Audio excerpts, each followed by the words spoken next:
హరి ఓం. అస్మద్గురుభ్యో నమః. శ్రీమతే రామానుజాయ నమః. శ్రీమన్నారాయణ చరణౌ శరణం ప్రపద్యే. శ్రీమతే నారాయణాయ నమః.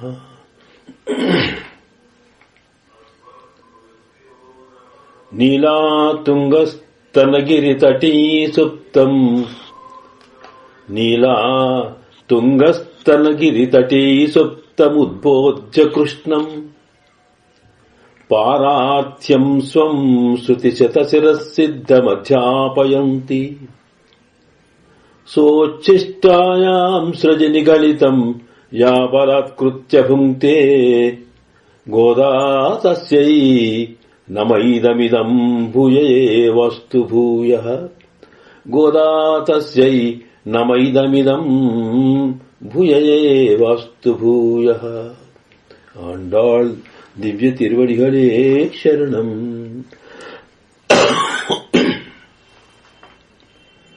நோத்துச்சுவர்க்கம் பூகின்னவம்மனாய் மாத்தமும் தாளாரோ வாசல் திருவாதார். நாத்தத்துழாய்முடி நாராயணன் நம்மால் போத்த பறை தரும் புண்ணியனால் பண்டொரு நாள் கூத்தத்தின் வாய் வீழந்த கும்பகர்ணனும் தோத்தும் உனக்கே பெருந்துயல் தான் தந்தானோ. ஆத்தவனந்தருடையாய் அருங்கலமே தேத்தமாய் வந்து திரவேலெம்பாவாய். நோத்து சுவர்க்கம் பொய்கின்னவமனாய் மாத்தமுன் தராரோ வாசல் திரவாதாறு. நாத்த துஜாய்முடி நாராயணன் நம்மால் போத்த பறை தரும் புண்ணியனால் பண்டொரு நாள் கூத்தத்தன் வாய் வீழ்ந்து கும்பகர்ணனும் தோத்து முனக்கே பெருந்துயல் தான் தந்தானோ. ஆத்தவனந்தலுடையாய் அருங்கலமே தேத்தமாய் வந்து திரையேலோரெம்பாவாய். ஆண்டாள் திவ்ய திருவடிகளே சரணம். సమస్త పరివారాయ సర్వ దివ్య మంగళ విగ్రహాయ శ్రీభూనీలాసహితాయ శ్రీమతే నారాయణాయ నమః. శ్రీమన్నారాయణ శరణౌ శరణం ప్రపద్యే. శ్రీమతే నారాయణాయ నమః. హరి ఓం. పరమ పూజ్య భాగవతోత్తములారా, ఈరోజు మనం ఆండాళ్ తల్లి కృప చేసిన తిరుప్పావై దివ్య ప్రబంధంలో 10వ పాశరం యొక్క విశేషాల్ని సేవించబోతున్నాం. ఇందులో ఆండాళ్ నాయకత్వంలో రేపల్లలో ఉన్న గోపికలంతా కలిసి తమ గోష్ఠిలోకి చేరకుండా ఉన్నటువంటి 10 మంది గోపికలను మేలుకొల్పి వారిని కూడా తమలో చేర్చుకోవడం కోసం వారి ఇంటింటి ముందుకు వెళ్లి వివిధ రకాలుగా ప్రార్థిస్తూ వారు తమలో చేరేట్టుగా ప్రయత్నం చేస్తూ ఉన్నారు. అలా ప్రయత్నిస్తూ వస్తున్నటువంటి గోపికల్లో ఈవిడ 5వది. తాను ఈమెకుండే విశేషం వేరు.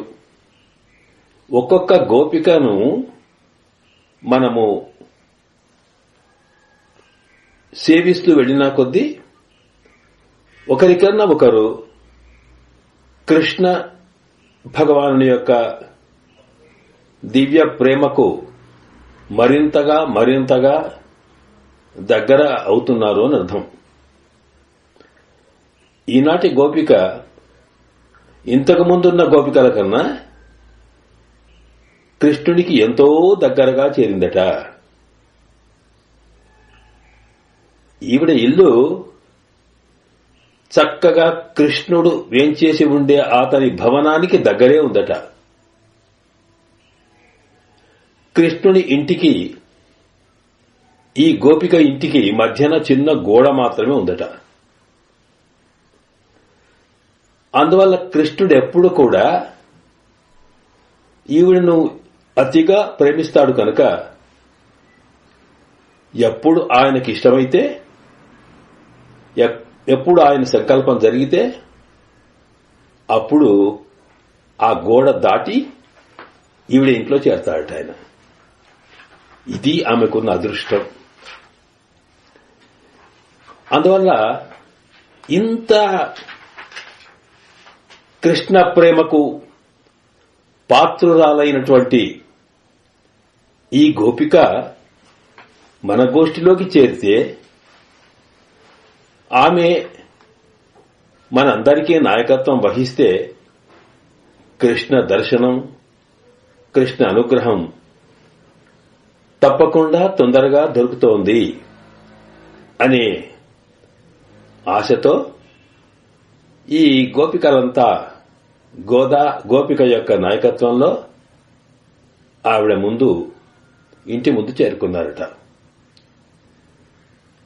ఆవిడనేమో ఇతర గోపికల్లాగా తాను కూడా తన ఇంట్లో నిద్రపోతూ ఉన్నది.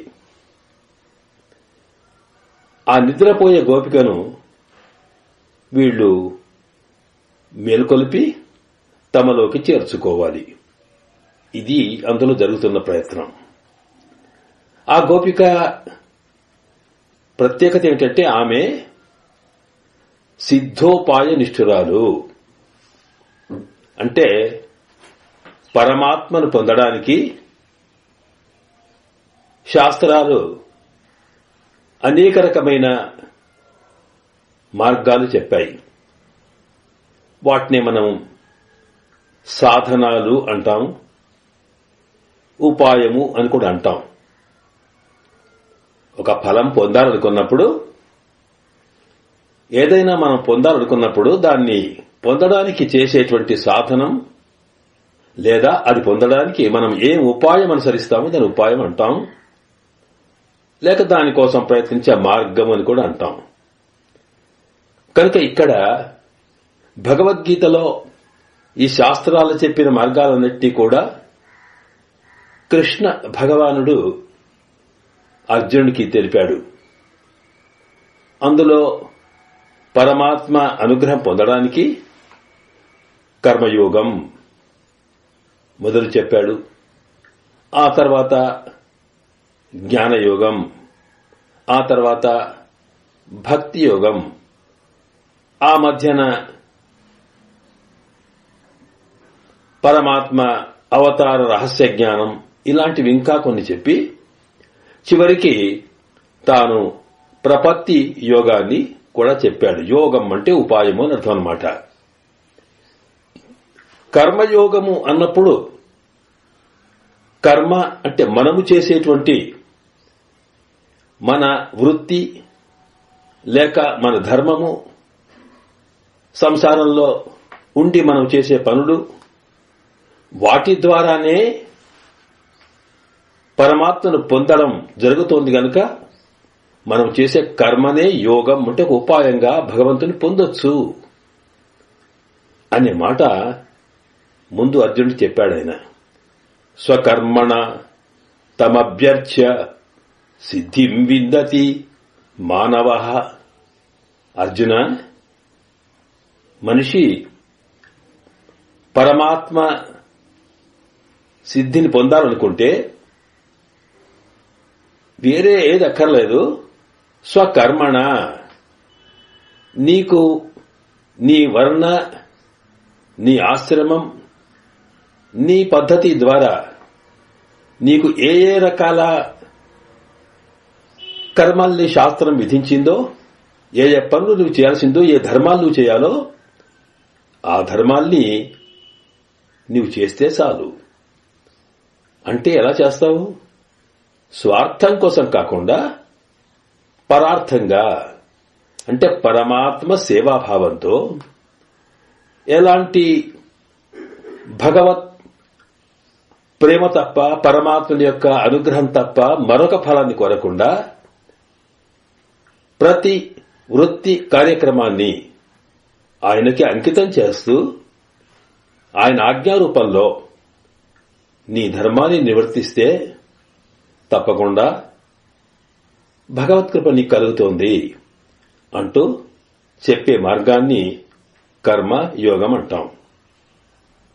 దానికే నిష్కామ కర్మ అని పేరు. కానీ అది అంత సులభమైన పని కాదు. ఫలం కోరకుండా, ఏ కోరికలు లేకుండా కేవలం పరమాత్మనే చాలు అనుకునే భావన కలగడానికి మనం మానసికంగా ఎంతో ఎదగవలసి వస్తుంది. సంసారంలో ఉన్న మనకి అవి కష్టమైన పనులు. అందువల్ల గహనా కర్మణో గతి.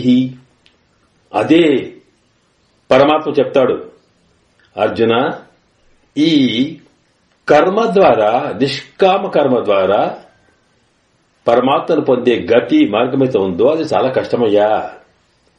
ఆ మాట అర్జునుడికి కూడా తెలుస్తుంది. మరి ఎలాగా? అంతకన్నా పైన ఉండే జ్ఞాన మార్గం చెప్పారు. జ్ఞానం అంటే తన ఆత్మతత్వం తెలుసుకోవడం, పరమాత్మతత్వం తెలుసుకోవడం, ఆత్మకు పరమాత్మకు ఉండే సంబంధం ఏమిటి తెలుసుకోవడం.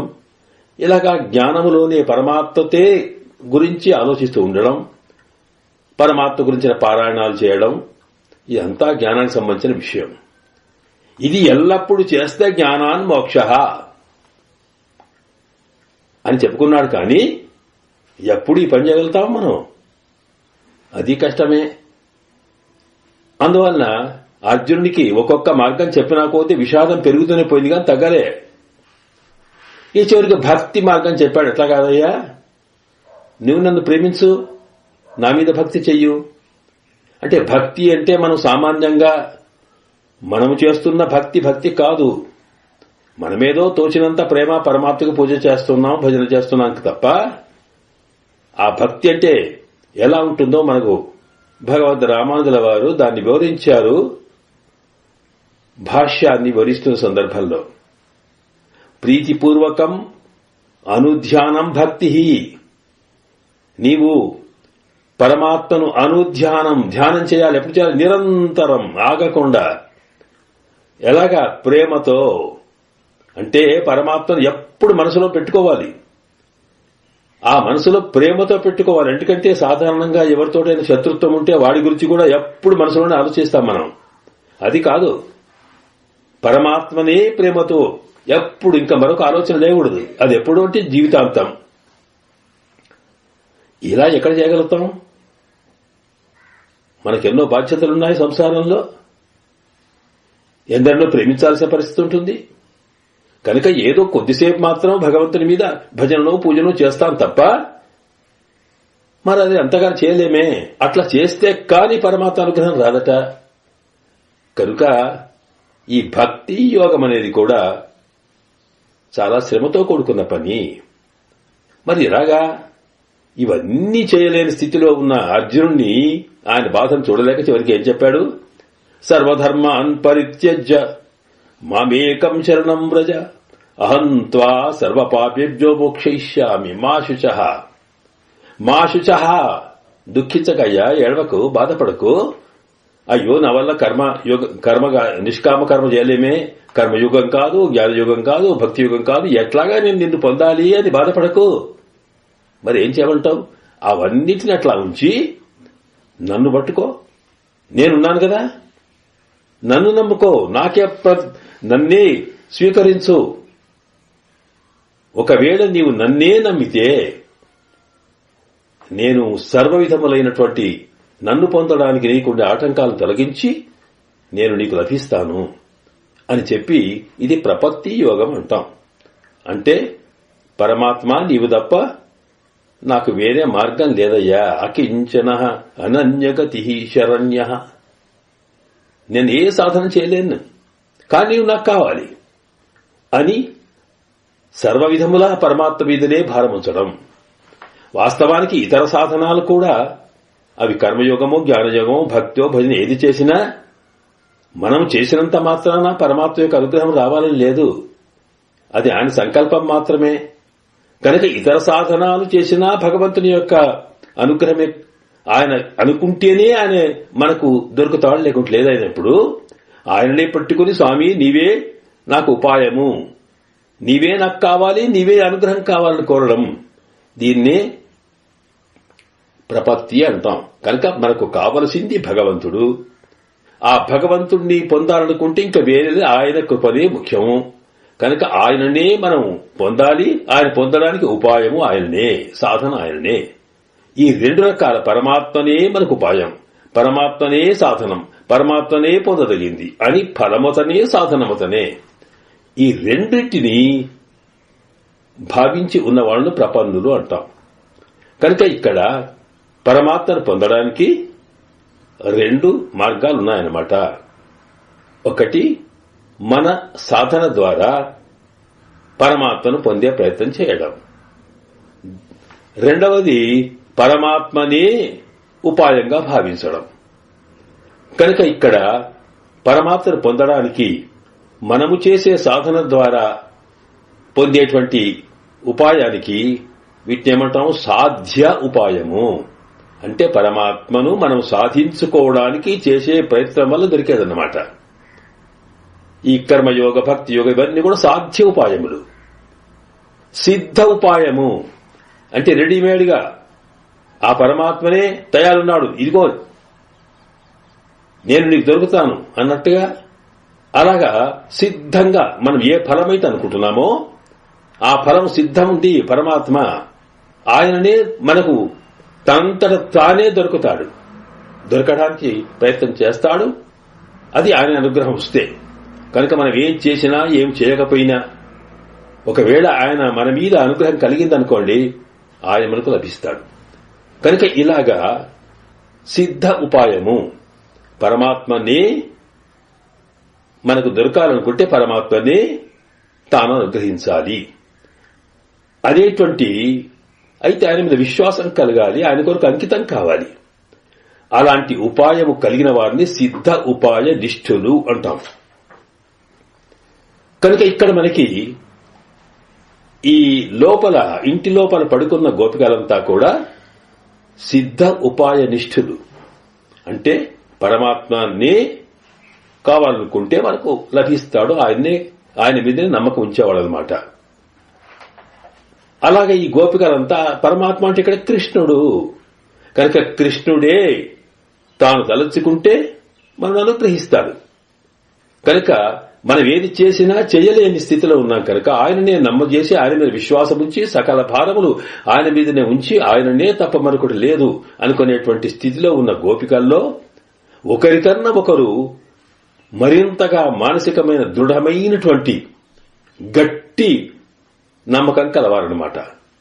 దాన్ని బట్టి ఆ పరమాత్మ మీద కృష్ణ నీవు తప్పు నాకు మరొకటి లేరు అనేటువంటి మాట ఎంత గట్టిగా ఎంత విశ్వాసంతో వాడు భావిస్తే అంత దగ్గరగా వస్తాడు కృష్ణ భగవానుడు. కనుక ఈ గోపిక అంత దగ్గరగా రావడానికి కారణం ఆయన మీద అంతటి ప్రేమ ఉండి ఆయన కొరకు తానేమీ ప్రయత్నం చేయదు. సిద్ధ ఉపాయ నిష్ఠులు అంటే పరమాత్మనే అంత అనుకునేవాళ్లు ఇంకా వారు ఏ ప్రయత్నం చేయకుండా ఉంటారట భగవత్ ప్రాప్తి కోసం. మరి ప్రయత్నాలు చేయకపోతే శాస్త్రాలు చెప్పిన సాధనాలు ఎట్లా, మన భక్తి పూజలు చేయకూడదా అంటే అర్థం అది కాదు. అవి చేస్తాం తప్ప అవి పరమాత్మ చెప్పాడు గనక చేస్తున్నాం. శాస్త్రాలు భగవంతునికి ఆజ్ఞారూపములు కనుక ఆజ్ఞ పరిపాలిస్తే అతనికి సంతోషం కలుగుతోంది. అలాగే మనం ఏది చేసినా ఆయన కోసమే చేస్తున్నాం కనుక ఆయనను నమ్మి ఆయన మీదనే భారముంచి ఆయన అనుగ్రహం వచ్చేదాకా మరి మనకు తెలివి ఇచ్చాడు పరమాత్మ, కాళ్ళు చేతులు ఇచ్చాడు, మరి చైతన్యం ఇచ్చాడు, శరీరం ఇచ్చాడు. కనుక వీటిని నిశ్శబ్దంగా ఉంచకుండా ఉపయోగించాలి. దేనికోసం అంటే పరమాత్మ సేవలో. అవి అతను చెప్పాడు. కనుక మనం చేస్తున్నవన్నీ కూడా అన్ని ధర్మాలు చేస్తాం. అవి ఎలా చేస్తామంటే భగవత్ ప్రీత్యర్థం భగవత్ కైంకర్య రూపేణ సర్వేశ్వరునిక సేవ రూపంలో చేస్తాం తప్ప వీటి వల్ల ఇవి చేస్తేనే పరమాత్మకు లభిస్తాడు అనుకోవాల్సిన అవసరం లేదట. అలాంటి సిద్ధోపాయ నిష్ఠురాలు అయినటువంటి గోపికల్లో ఈవిడ పరమాత్మకు మరింత దగ్గరగా వచ్చిందట. శాస్త్రంలో ఉపనిషత్తులు పరమాత్మ తత్వాన్ని చెబుతూ పరమాత్మ ఎలా ఉంటాడు అనే దాంట్లో ముఖ్యమైన మాట ఒకటి చెబుతుంది. ఆనందో బ్రహ్మ రసో వై సహ. పరమాత్మ ఆనంద రూపుడు. ఆనందమే అంటే ఆనందం హాయి సుఖం అంటామే. అద్భుతమైన ఆనంద ఘనుడు ఆయన. అంటే పరమాత్మను చూస్తే ఆనందం, ఆయన సేవిస్తే ఆనందం, ఆయన మాట్లాడితే ఆనందం. అలాగా ప్రతిదీ మొత్తం ఆనంద రూపమే. ఒక సామాన్యమైనటువంటి పంచదార షుగర్ ఉందనుకోండి, ఆ చక్కెర పైన కింద లోపల ఎక్కడ చూసినా తీపే. అది తీపి ముద్ద. అది అలాగే మనం ఏదైతే ఆనందం అనుకుంటున్నామో ఆనందాన్ని ముద్దనట ఆయన. కనుక బ్రహ్మ అన్నప్పుడు ఎవరు అంటే మనలో ఎప్పుడు ఆనందం కలుగుతుందో, ఏదైనా చూచినప్పుడు, ఏదైనా విన్నప్పుడు, లేదా మనం ఆలోచించినప్పుడు మనసు నిండా సంతోషం ఆనందం కలుగుతుందే, ఆ ఆనందం కలగడమే భగవంతుడు సాక్షాత్కరించడం అన్నమాట. ఎందుకంటే ఆనంద రూపుడు ఆయన. కనుక ఆనందో బ్రహ్మ, ఆనందమే బ్రహ్మ పరమాత్మ అన్నది. మరి అలాంటి ఆనందము పొందాలంటే మనం ఏం చేయాలి అన్నప్పుడు, మనం ఏదైనా పొందాలనుకుంటే సుఖాని కోసమే కదా. జీవితమంతా కూడా వ్యక్తులు చేసే ప్రయత్నం ఆనందం కోసం, సుఖం కోసం. ఈ ఆనందము సుఖం అనేది భౌతికమైన ఆనందం ఒకటి అయితే, ఆధ్యాత్మికమైన ఆనందం రెండవది. ఏదో ప్రపంచంలో ఉండే వస్తువుల ద్వారా తింటేనో వింటేనో అనుభవిస్తుంటే కలిగే సుఖం ఆనందమైనా అది తాత్కాలికమైన ఆనందమట. అలా కాదు, అది కూడా పరమాత్మ సంబంధం వల్ల ఆనందం కలుగుతోంది. అలా కాకుండా శాశ్వతమైన నిరంతరమై ఎంత అనుభవించినా తగ్గకుండా ఉండేటువంటి ఆనంద రూపం పరమాత్మ. కనుక అత్యంతమైన ఆనందం పొందాలనుకున్నప్పుడు రెండే మార్గాలు. అయితే మనం పొందే ప్రయత్నం చేయాలి, లేదా ఆ పరమాత్మనే మనకి ఇవ్వాలి అన్నప్పుడు అదే మాటని ఉపనిషత్తు రెండు రకాలు చెప్తుంది. ఇక్కడేంటే ఆనందం బ్రహ్మణో విద్వాన్ నభివేతి కుతశ్చన. పరమాత్మ యొక్క ఆనంద రూపాన్ని తెలిసినవాడు భయం లేకుండా స్వామిని ఆనందం ఎట్టైనా పొందాలని ప్రయత్నం చేస్తాడు. ఆ చేసే ప్రయత్నాలకే ఇంతకు ముందు మనం చెప్పుకున్నటువంటి సాధనాలు కర్మయోగం, జ్ఞానయోగం, భక్తి యోగం ఇవన్నీ కూడా. అలా కాకుండా ఆనందము అనేది ఏష ఏవ ఆనందయాతి, ఆ పరమాత్మనే తనను తానుగా మనకిచ్చి మనకు ఆనందాన్ని అనుభవింపచేస్తాడు అనే మాట మరొకటి ఉంది. కొందరికేమో మొదట చెప్పినట్టుగా పరమాత్మ ఆనందం పొందడానికి ప్రయత్నం చేస్తారు. మరికొందరు అలా కాదు, ఎన్ని చేసినా ఆయననే ఇవ్వాలి కనుక ఏష ఏవ ఆనందయాతి, ఆయన్నే ఆనందం ఇస్తాడు. ఆనందరూపుడు కృష్ణ అంటే ఆనందమే. కృషిర్భూవాచక శబ్ద నస్తు నిర్వాణవాచక అని. కృష్ అంటే అపరిమితమైన, అన్లిమిటెడ్. భూ అంటే వాచక, కృషిర్భూవాచక శబ్ద నస్తు నిర్వాణవాచక. నా అంటే ఆనందం అన్నమాట. అంటే అసలు ఇంత అంత అనేటువంటి పరిమితి లేకుండా ఉండేటువంటి అత్యంతమైన ఆనంద రూపుడు కృష్ణ అనే శబ్దమును కలిగినటువంటి పరమాత్మ. కనుక ఇక్కడ కృష్ణుడే వచ్చి, ఈవిడికేంటి తానేం లేదు, కృష్ణుడే వచ్చి తాను తనకి ఆనందాన్ని కలగ చేస్తాడు అనేటువంటి విశ్వాసం. ఎందుకంటే ఆయన అనుగ్రహం అలాంటిది, అంతటి విశ్వాసం ఈవిడికి ఉందట. కనుక ఏషయేవ ఆనందయాతి అనే వర్గానికి చెందినటువంటి దీన్నే సిద్ధోపాయ నిష్ఠ అంటాం. ఇదే మాటని మనకు పురాణాల్లో కూడా చెప్పి ఉంది. కృష్ణం ధర్మం సనాతనం అంటే కృష్ణుణ్ణి పొందాలనుకుంటే సనాతనమైన ధర్మం ఉంటే ఉపాయం, ఆ కృష్ణుడే మనకు ఉపాయము అని. అలాగే ఆ తర్వాత ఎప్పుడైతే కృష్ణుడే ఉపాయం అనుకుంటామో, కృష్ణుడే మనకు ఆయన సంకల్పమే ముఖ్యమని దొరుకుతాడు అనుకుంటామో, అలాంటప్పుడు వీళ్ళు చేయాల్సిన ఏమీ లేదట. అందువల్ల యజ్ఞాః సమాప్తాః, అసలు ఎలాంటి యజ్ఞములు చేయాల్సిన అవసరం లేదన్నారు. ఎందుకు లేదు? యజ్ఞములంటే కర్మలు ధర్మాలు అన్నమాట. ఎందుకంటే ఏది ఫలం కావాలనుకుంటామో ఆ ఫలం కోసమే ప్రయత్నం చేసినప్పుడు అదే దొరికినప్పుడు ఇంకేమిటి కనుక ఇలాగా ఉన్నటువంటి గోపిక తాను కృష్ణ భగవాను యొక్క ఆనందాన్ని పొందుతూ అక్కడ ఇంట్లో పడుకొని ఉందట. నిజంగా ఈ రకంగా పరమాత్మ మన ప్రయత్నం ఏమీ లేకుండా తానే స్వయంగా మనకు లభిస్తాడా అంటే ఉపనిషత్ చెప్పింది మనం విన్నాం కూడా. ఏమీ లేదు. యమైవ ఏష వృణుతే స తేన లభ్యః స తస్మై వృణుతే తనూగుం స్వాం. ఎవడినైతే పరమాత్మ వరిస్తాడో, ఆ వరించే అంటే ఎవడినైతే ఇష్టపడతాడో, ఎవడి మీద అనుగ్రహం కలుగుతుందో వాడికి తానే వచ్చి తనను తాను ప్రకటింపచేస్తాడట, సాక్షాత్కరింపజేస్తాడట. అంటే తానే లోపటొచ్చి మన హృదయంలోకి వచ్చి తాను కనిపిస్తాడు, మనకు అన్ని రకాల తన తత్వాన్ని చూపిస్తాడట. ఎప్పుడు అంటే ఆయన ఇష్టం ఉంటే యమైవ ఏష వృణుతే అంటే ఎవడిని వరిస్తాడు అనమాట. అంటే మనం సాధారణంగా ఒక స్త్రీయో ఒక పురుషుడో ఒకరికొకరు వరిస్తే కదా ఒకరికొకరు చేరుకుంటారు. దాంపత్యంలో కూడా ఎవరిని వరిస్తారో వాళ్ళు ముందుగా వాళ్ళకి దొరుకుతారు. అలాగే ఇక్కడ ఆత్మ స్త్రీప్రాయం, పరమాత్మకు పరతంత్రమైన ఆత్మ భార్యతో సమానం. పురుషోత్తముడైన పరమాత్మ భర్త లాంటివాడట. కనుక శరీరాల ద్వారా సామాన్యంగా జన్మల ద్వారా కలిగేటువంటి భార్యాభర్త సంబంధం అనేది అది తాత్కాలికంగా జన్మలు బట్టి ఉంటుంది. కానీ ఆత్మకు ఉండేటువంటి పరమాత్మతో ఉండే సంబంధం భార్యాభర్తతో సంబంధం ఉందే. భరించేవాడు ఆయన, భరింపబడేది ఈవిడ.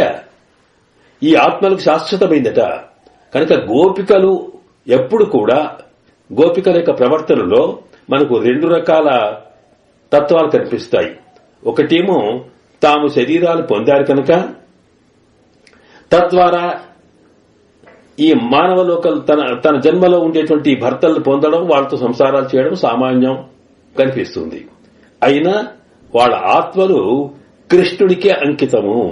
ఎందుకంటే ఆ కృష్ణుడు పరమాత్మ కనుక పరమాత్మకి ఆత్మకుండే సంబంధాన్ని దృష్టి పెట్టుకుని వాళ్ళు తమ జన్మలో తమ శరీరము ద్వారా చేయాల్సినటువంటి సంసార బాధ్యతలను పూర్తి చేస్తూనే ప్రత్యేకంగా పరమాత్మ మీదనే మనసు పెట్టుకుంటారు. కనుక కృష్ణుని కోసం గోపికలు తపిస్తూ ఉంటారు.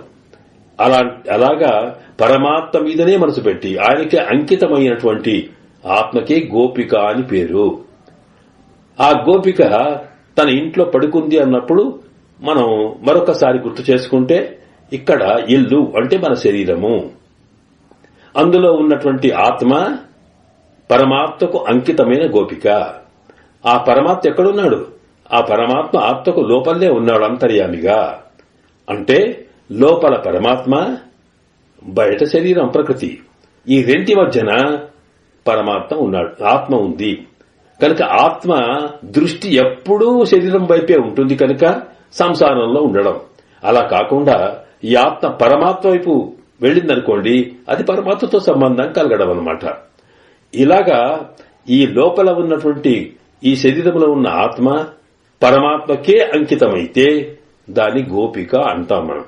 గో అంటే ఇంద్రియములు, మనము చూచేది వినేది ఇంద్రియాలున్నాయి, సెన్సెస్.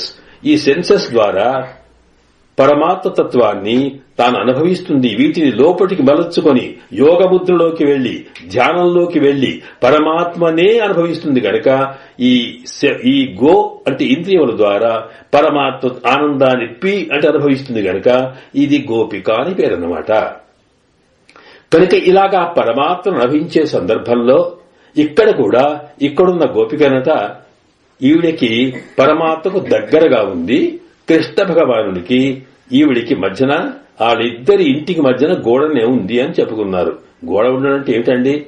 మనకు సామాన్యంగా వేదాంతమంతా కూడా మన మాటల్లో అర్థం చేయడం కోసం ఉదాహరణలు ఇస్తారు. కానీ తత్వంలోకి వెళ్తే ఏమిటి ఆ గోడ? ఎవరి గోపిక? అక్కడ కృష్ణుడంటే ఎవరు? కృష్ణుడంటే పరమాత్మ అని తెలుసుకున్నాం. గోపిక అంటే ఆత్మ, పరమాత్మకు అంకితమైన ఆత్మ. అలాగా ఈ ఆత్మను తాను కృపతో పరిపాలించి తాను అత్యంతమైన ప్రేమతో చూడగలిగేటువంటి పరమాత్మ కృష్ణుడు. ఈ ఇద్దరి మధ్యన గోడ ఉంది అన్నాం. ఏమిటి గోడ?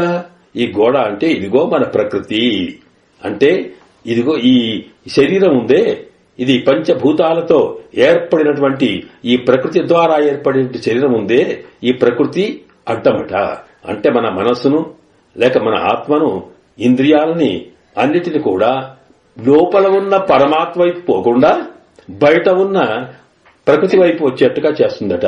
కనుక పరమాత్మకి ఆత్మకి మధ్యన అడ్డంకు ఈ ప్రకృతి. దీన్నే మాయా అంటాం, దీన్నే తెర అంటాం. మనం సామాన్యంగా లోకల్లో చూస్తామే, కళ్యాణాలు చేసేటప్పుడు లేక పెళ్లిల్లో కూడా కన్యకి, వధువుకి, వరుడికి మధ్యన తెర కడతారు. ఆ సుముహూర్తం వచ్చేదాకా వాళ్ళు ఒకరికొకరు చూడకూడదని. అంటే అర్థం ఏంటన్నమాట? చూడగలిగే సమయం వచ్చిందనుకోండి, ఆ తెరను తొలగిస్తారు. అలాగే పెరమాళ కళ్యాణంలో కూడా మనకు అట్లే ఉంటుంది. ఏమిటి ఆ తెర అంటే ఇదే అర్థం. ఇక్కడ వధువు అంటే ఆత్మ, వరుడు అంటే పరమాత్మ. ఈ మధ్యన తెర అంటే పరమాత్మ సృష్టించినటువంటి ఈ ప్రకృతి. ఇది అడ్డగోడ అన్నమాట. మరి దీన్ని చీల్చుకోవాలంటే మన ప్రయత్నము ద్వారా చేయలేం మనము. ఇది ఎంత బలమైందంటే ఈ గోడను మనం దాటలేము. ఎక్కడో లేడు. గోపికకి కృష్ణుడు గోడవుతూనే ఉన్నాడు. కానీ ఈవిడ పొందలేకపోతుంది. ఎందుకు? ఆ గోడ దాటే పరిస్థితి ఈవిడికి లేదు.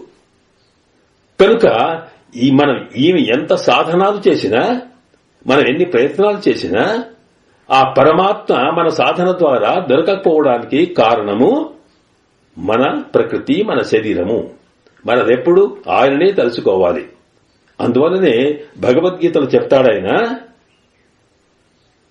అర్జున మామే మమ మాయా దురత్యయ దైవీ హ్యేషా గుణమయీ మమ మాయా దురత్యయ మామేవయే ప్రపద్యంతే మాయాం ఏతాం తరంతితే.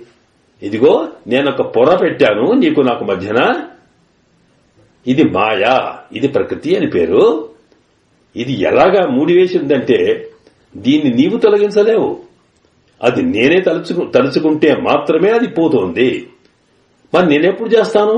మామేవయే ప్రపద్యంతే. నన్నే ఎవరు నమ్ముతారో, స్వామి నా వల్ల కాదు, నీవు ఏదైనా చేసి ఈ తెర తొలగించు అని ఎవరైతే ఆర్తితో దీనంగా ప్రార్థిస్తారో వాళ్ల మధ్యన ఉన్న తెరను తొలగించి నేనే వస్తానన్నాడు. ఇది యమైవ వేష వృణితే, కనుక వరించేవాడు అన్నమాట. కనుక ఇక్కడ కృష్ణ భగవానుడు ఈవిడి దగ్గరికి గోడను దూకి వచ్చేవాడని, గోడను కూలగొట్టి వస్తాడని, గోడను తెంచుకుని వస్తాడంటే అర్థమేంటన్నమాట? ఆ కృష్ణుడు తలచుకుంటే, పరమాత్మ తలుచుకుంటే ఈ ఆత్మను, ప్రకృతిని దూరం చేసి తాను చేరుకోగలుగుతాడు. తన యొక్క ఆనందాన్ని అనుభవింపచేయగలుగుతాడు అనమాట. భగవదానందం, భగవత్ సాక్షాత్కారం అనేది ఆయన తలంచుకుంటే ఈ ప్రకృతి అడ్డంకు తొలగిస్తాడు. ఆ తొలగించడానికి ఒక సుముహూర్తం కావాలి. మనము సామాన్యంగా పెళ్లిల్లో ముహూర్తం వచ్చేదాకా అడ్డం పెడుతున్నామంటే అర్థం ఏంటన్నమాట? ఇద్దరు ఒకరికొకరు చూసుకోవాలనుకుంటే ఆ తెర తొలగాలి. ఎప్పుడు తొలుగుతుంది అంటే పురోహితులు ముహూర్తం పెట్టి తీసేస్తారు. అట్లాగే ఆచార్యులను ఆశ్రయించిన తర్వాత ఆచార్య కటాక్షంతో అప్పుడేం జరుగుతుందంటే ఆచార్యుడు ఈ ఆత్మని సమాశ్రయం తను ఆశ్రయింప చేసుకుని తీసుకెళ్లి పరమాత్మకు అప్పగిస్తాడు. పరమాత్మ వైపు దృష్టి కలిగేట్టుగా చేస్తాడు. అలాగే పరమాత్మని ప్రార్థిస్తాడు, స్వామి ఇవని కటాక్షించమని. ఇది పురోహితుడి లక్షణం. ఎప్పుడైతే జరుగుతుందో అప్పుడు ఒక ముహూర్తం వస్తుంది. అంటే ఏమిటి? పరమాత్మను పొందాలని, భగవత్ సేవ కావాలని, సర్వేశ్వరుడే నాకు సర్వస్వం అనుకోని ఎప్పుడైతే మనకు బుద్ధి పుడుతుందో అదే ముహూర్తం. కనుక ఆ సందర్భంలో అప్పుడు పరమాత్మను కలిసే అవకాశం ఉంటుంది. అందువల్ల ఇక్కడ మనం చేయాల్సిన పని ఏమిటంటే ఆ స్వామిదినే భారం చేసి నిశ్శబ్దంగా స్వామి అని ఆయన గురించి ఆలోచిస్తూ ఉండడం, ఆయన కళ్యాణ కర్మలు అనుభవిస్తూ ఉండడం, ఇలాగా ఉండడం అనేది ప్రధానమాట. కనుక ఈ గోపిక ఇలా ఉండేవాళ్ళని సిద్ధోపాయ నిష్ఠులు అంటాం. ఈ గోపిక అందువల్ల ఆ గోడ మించి కృష్ణుడు వచ్చేంత వరకు లేదా దాటి వచ్చేంత వరకు అలాగే ఆయన గురించి ఆలోచిస్తూ ఉంటుందన్నమాట. ఇంత సులభమైనటువంటి స్థితి గోపిక గనుకనే ఆవిడ యొక్క కృప, ఆమె యొక్క పురుషకారం కలిగితే కృష్ణుడు తప్పకుండా దొరుకుతాడు, దర్శనం కలుగుతుందని ఈ గోపికలంతా భావిస్తున్నారు. అయితే ఇక్కడ మనం ఒక విషయంలో ఆలోచిస్తే నిజంగా పరమాత్మ మన ఏ ప్రయత్నం లేకుండానే మనం అనుగ్రహిస్తాడా? యమయేవ ఏష వృణితే అన్నాడే, అలా వరిస్తాడా? అంటే మనకు సాక్షాత్తుగా ఆళ్వార్లలో నమ్మాళ్వార్ల యొక్క వారి దివ్య జీవిత వైభవమే మనకు ఇక్కడ ఉదాహరణగా కనిపిస్తుంది. నమ్మాళ్వార్లు వారిని శఠగోపులు అంటాం మనం. వారు చివరికి పరమాత్మ అనుగ్రహంతో ఆ సర్వేశ్వరుని యొక్క శ్రీపాదాలను చేరి ఆ పాద రేఖగా ఉన్నారు. వారు ఉన్నడికి అమరుందు పుహుందేనే స్వామి తిరుమలేశ, నీ యొక్క దివ్య శ్రీపాదాల కింద నేను రేఖగా ఉండాలి అని ఆయన ప్రపత్తి చేశారు. అలాగే ఆ పరమాత్మ కూడా నమ్మాడు వారిని శఠగోపుని తన పాదాలుగా పాదాల దగ్గరికి ఉంచుకున్నారు. కనుకనే ఆ పాదాలే శఠగోపం అనేది, కోవెల్లో పెట్టే శఠగోపం నమ్మాళ్వార్ల యొక్క పాదములే, నమ్మాళ్ళ యొక్క రూపమే, భగవంతుడి యొక్క శ్రీపాదములే అర్థం అన్నమాట. ఆ నమ్మాళ్వార్ల సంబంధం ఎవరికైతే ఉంటుందో వాళ్ళందరికీ నేను ముక్తినిస్తానన్నాడు పరమాత్మ ఒక చోట. కనుకనే మనకి ఆలయాలకు వెళ్ళినప్పుడు ఆ స్వామి తీర్థ ప్రసాద్ కాగానే శఠగోపం ఉంచుతారు. మనకు తెలిసినా తెలియకపోయినా వారి సంబంధం పెట్టాలని. అలాంటి నమ్మాళ్ళ వాళ్ళు శఠగోపులు అని పేరున్న వారే, వారెక్కడా సామాన్యమైనటువంటి ఒక ఏమిటి సామాజిక వర్గంలో 4వ వర్గానికి సంబంధించినటువంటి జాతిలో వారు అవతరించిన వారు. అలాంటి సామాన్యమైన సంసారిగా ఉన్నవారే. కానీ పుట్టగానే వారి మీద పరమాత్మ యొక్క దృష్టి పడి ఆ తర్వాత వారికి సర్వేశ్వరుడే శ్రీమన్నారాయణుడు వారి లోపల చేరతాడనమాట. వారి మీద అనుగ్రహం కలుగుతాడు. ఆ మాటనే వారు నమ్మాళ్వార్లు మనకు అందించినటువంటి దివ్య ప్రబంధాల్లో ప్రధానంగా తిరువాయ్ ముజి అనే దివ్య ప్రబంధం ఉందే, దాంట్లో చెబుతారు వారు మయర్వర మదినలమరుడి నన్ను, నాకు ఎలాంటి మదిన అరుడి నన్ను కృప చేసినాడు ఆయన స్వామి. నాకేమీ తెలియదు, నేనేం ఆచార్యుని ఆశ్రయించలేదు, నేనేం గురువును పొందలేదు, జ్ఞానము తెలియదు నాకు. అలాంటి నన్ను నాలోకి పరమాత్మ నాకుండే ప్రవేశించి అజ్ఞానాన్ని తొలగించి జ్ఞానాన్ని ఇచ్చి తనకుండే తత్వాన్నంతా కూడా విశదతమాహ అంటే మెల్లగా విచ్చగా వివరంగా నాకు అందించాడే అనంటే అది వారిని దర్శించుకున్న ఆనందంలో గానం చేసినే వారు చేసిన దివ్య ప్రబంధాలు. కనుక ఇలాగ నమ్మాళ్వార్లని అంటే అతని వారు ఏ జాతిలో పుట్టారు, ఎక్కడ పుట్టారు, ఏమి స్థితి అని లేకుండానే ఆ పరమాత్మకి ఒక అద్భుతమైనటువంటి కృప కలిగి వారిలో తాను వారికి సాక్షాత్కరించి వారిని మహత్తులుగా చేసినారు. ఇది మనకి ఉదాహరణగా కనిపిస్తూ ఉన్నది. కనుకనే మనకు ఇక్కడి గోపిక నమ్మాళ్వార్లకు ఎలాగైతే పరమాత్మ తానే సాక్షాత్కరించినాడో అలాగా ఈ గోపిక మీద కూడా కృష్ణుని యొక్క అనుగ్రహం అలాగే కలుగుతుంది అన్నమాట. కనుకనే ఈ పాశరంలో ఆళ్వార్ల వైభవాన్ని తెలిపేటప్పుడు ఈ పాశరంలో నమ్మాళ్వార్ల వైభవాన్ని సేవించినారు మన పూర్వాచార్యులు. అంటే ఇక్కడుండే గోపికకుండేటువంటి తత్వాన్ని నమ్మాళ్వార్లకుండే తత్వాన్ని దృష్టిలో పెట్టుకుని ఇదంతా ఆళ్వార్ లాంటిదే అని. అందువల్ల ఇక్కడ మనం ముందే చెప్పుకున్నాం కదా, కృష్ణతత్వంలోకి వెళ్ళినప్పుడు రేపల్లె కృష్ణుడు గోపికలు అన్నప్పుడేమో ఈ గోపిక అంటాం. అలా కాకుండా మనం ఒక ఆలయంలోకి వెళ్ళామనుకోండి, అర్చామూర్తిని సేవించే ప్రయత్నం వచ్చినప్పుడు అక్కడ మనకి ఎవరి ద్వారా వెళ్తాము అంటే అక్కడ ఆళ్వార్లుంటారు. ఆళ్వార్లలో ప్రధానమైన వారు నమ్మాళ్వార్లు. కనుక ఆ నమ్మాళ్వార్ల కృపతోటే పరమాత్మ యొక్క దర్శనం లభిస్తూ ఉన్నది అని వారితో వెళ్తామని మన సంప్రదాయం చెబుతూ ఉంది. కనుక ఈ పాశురంలో పరమాత్మ ఎలాగైతే నమ్మాళ్వార్లకి తానే స్వయంగా తన తత్వాన్నంతా దర్శింపచేసినాడు, అలాగే ఇక్కడ కూడా కృష్ణతత్వాన్ని ఈ గోపిక అనుభవిస్తూ ఉందన్నమాట. ఆ నమ్మాళ్వార్ల విషయంలో కూడా ఆ నమ్మాళ్వార్లు కూడా కృష్ణతత్వంలోనే వారు బాగా ఆనందం పొందేవారన్నమాట. అందువల్లనే వారికి కృష్ణ తృష్ణాతత్వ విబోధితం అంటారు. ఆ నమ్మాళ్ళంట కృష్ణుని మీద ఉండే ప్రేమనే రూపం దాల్చిందా అన్నట్టు అవుతారట. కనుక ఇక్కడ గోపికలేమో సాక్షాత్ గోపికలుగా కనిపిస్తున్నప్పటికీ అక్కడ నమ్మాళ్వార్లు పరమాత్మను కృష్ణుడిగా భావించి తాము పురుషుడైనప్పటికీ కూడా స్త్రీ రూపంలోకి మానసికంగా స్త్రీత్వాన్ని పొంది తాను గోపికా భావంలోకి వెళ్తారు. ఆ గోపీ భావంలోనే పరమాత్మ కృష్ణ తత్వాన్ని అనుభవిస్తారు. ఎంత అనుభవిస్తారంటే ఇంకా అప్పుడు తనను తాను మరిచిపోయి కృష్ణ కృష్ణ కృష్ణ అంటూ ఈరోజు ఆండాళ్ తల్లి తాను స్వయంగా ఒక స్త్రీ తాను స్వయంగా గోపీ భావంలోకి ఎట్లా వెళ్ళిందో తాను పురుషుడై ఉండి స్త్రీ భావంలోకి వెళ్లి అక్కడి నుండి గోపీ భావంలోకి వెళ్లి కృష్ణ తత్వాన్ని తాను అనుభవిస్తాడు. సాక్షాత్కరించుకున్నారు కృష్ణుణ్ణి. ఇలాగా అందువల్ల ఆ నమ్మాడు వాళ్ళు కృష్ణ విషయంలో గోపీ భావనతో ఎంత తత్వాన్ని ఎంత తపన చూపించారో, తర్వాత కృష్ణ రూపంలో ఉన్న పరమాత్మ గోపీ భావంలో కలిగిన నమ్మాళ్ళ వారిని ఏ రకంగా తాను అనుగ్రహించాడో అంతటి ప్రేమ అనుగ్రహాన్ని ఈ గోపిక యొక్క తత్వంలో తెలుస్తుంది. కనుక ఇందులో నమ్మాళ్వార్ల యొక్క వైభవంతా ఇందులో చెప్పబడింది అని కూడా ఆళ్వారాదుల యొక్క వ్యవహారాల్లో మన పెద్దలు చెబుతారు. అయితే ఒకటి మన ఆళ్వార్లు ఆచార్యులు అని రెండు రకాల ఉన్నారు మన సంప్రదాయంలో. ఆళ్వార్లంటే భగవంతుని యొక్క ప్రేమలో లీనమైన వారు. ఆ పరమాత్మ తనని తానే దర్శింపచేస్తే చూచి ఆనందించి అందులోనే నిమగ్నమైన వారు ఆళ్వార్లని. ఆచార్యులంటే పరమాత్మ తత్వాన్ని శాస్త్రాలలో ఆచారం తెలుసుకుని చదివి అధ్యయనం చేసి ఆ తర్వాత జ్ఞానాన్ని పొంది అనుష్ఠానం చేసి తపస్సు చేసి తద్వారా పరమాత్మ తత్వాన్ని పొంది లోకానికి ఉపదేశం చేసేవారు ఆచార్యులు. కనుక మనకు రెండు రకాల అటు ఆళ్వార్లు ఇటు ఆచార్యులు ఉన్నప్పుడు ఆచార్యుల యొక్క పరంపర ఒకటి ఉంటుంది. మనకు భగవద్ రామానుజులు ఇలాగా గురు పరంపర అంటామే వాళ్ళంతా కూడా. అలాగే మరి ఆళ్వార్లు 10 మంది ఉన్నారని ఆళ్వార్ల సంప్రదాయం ఒకటి ఉంటుంది.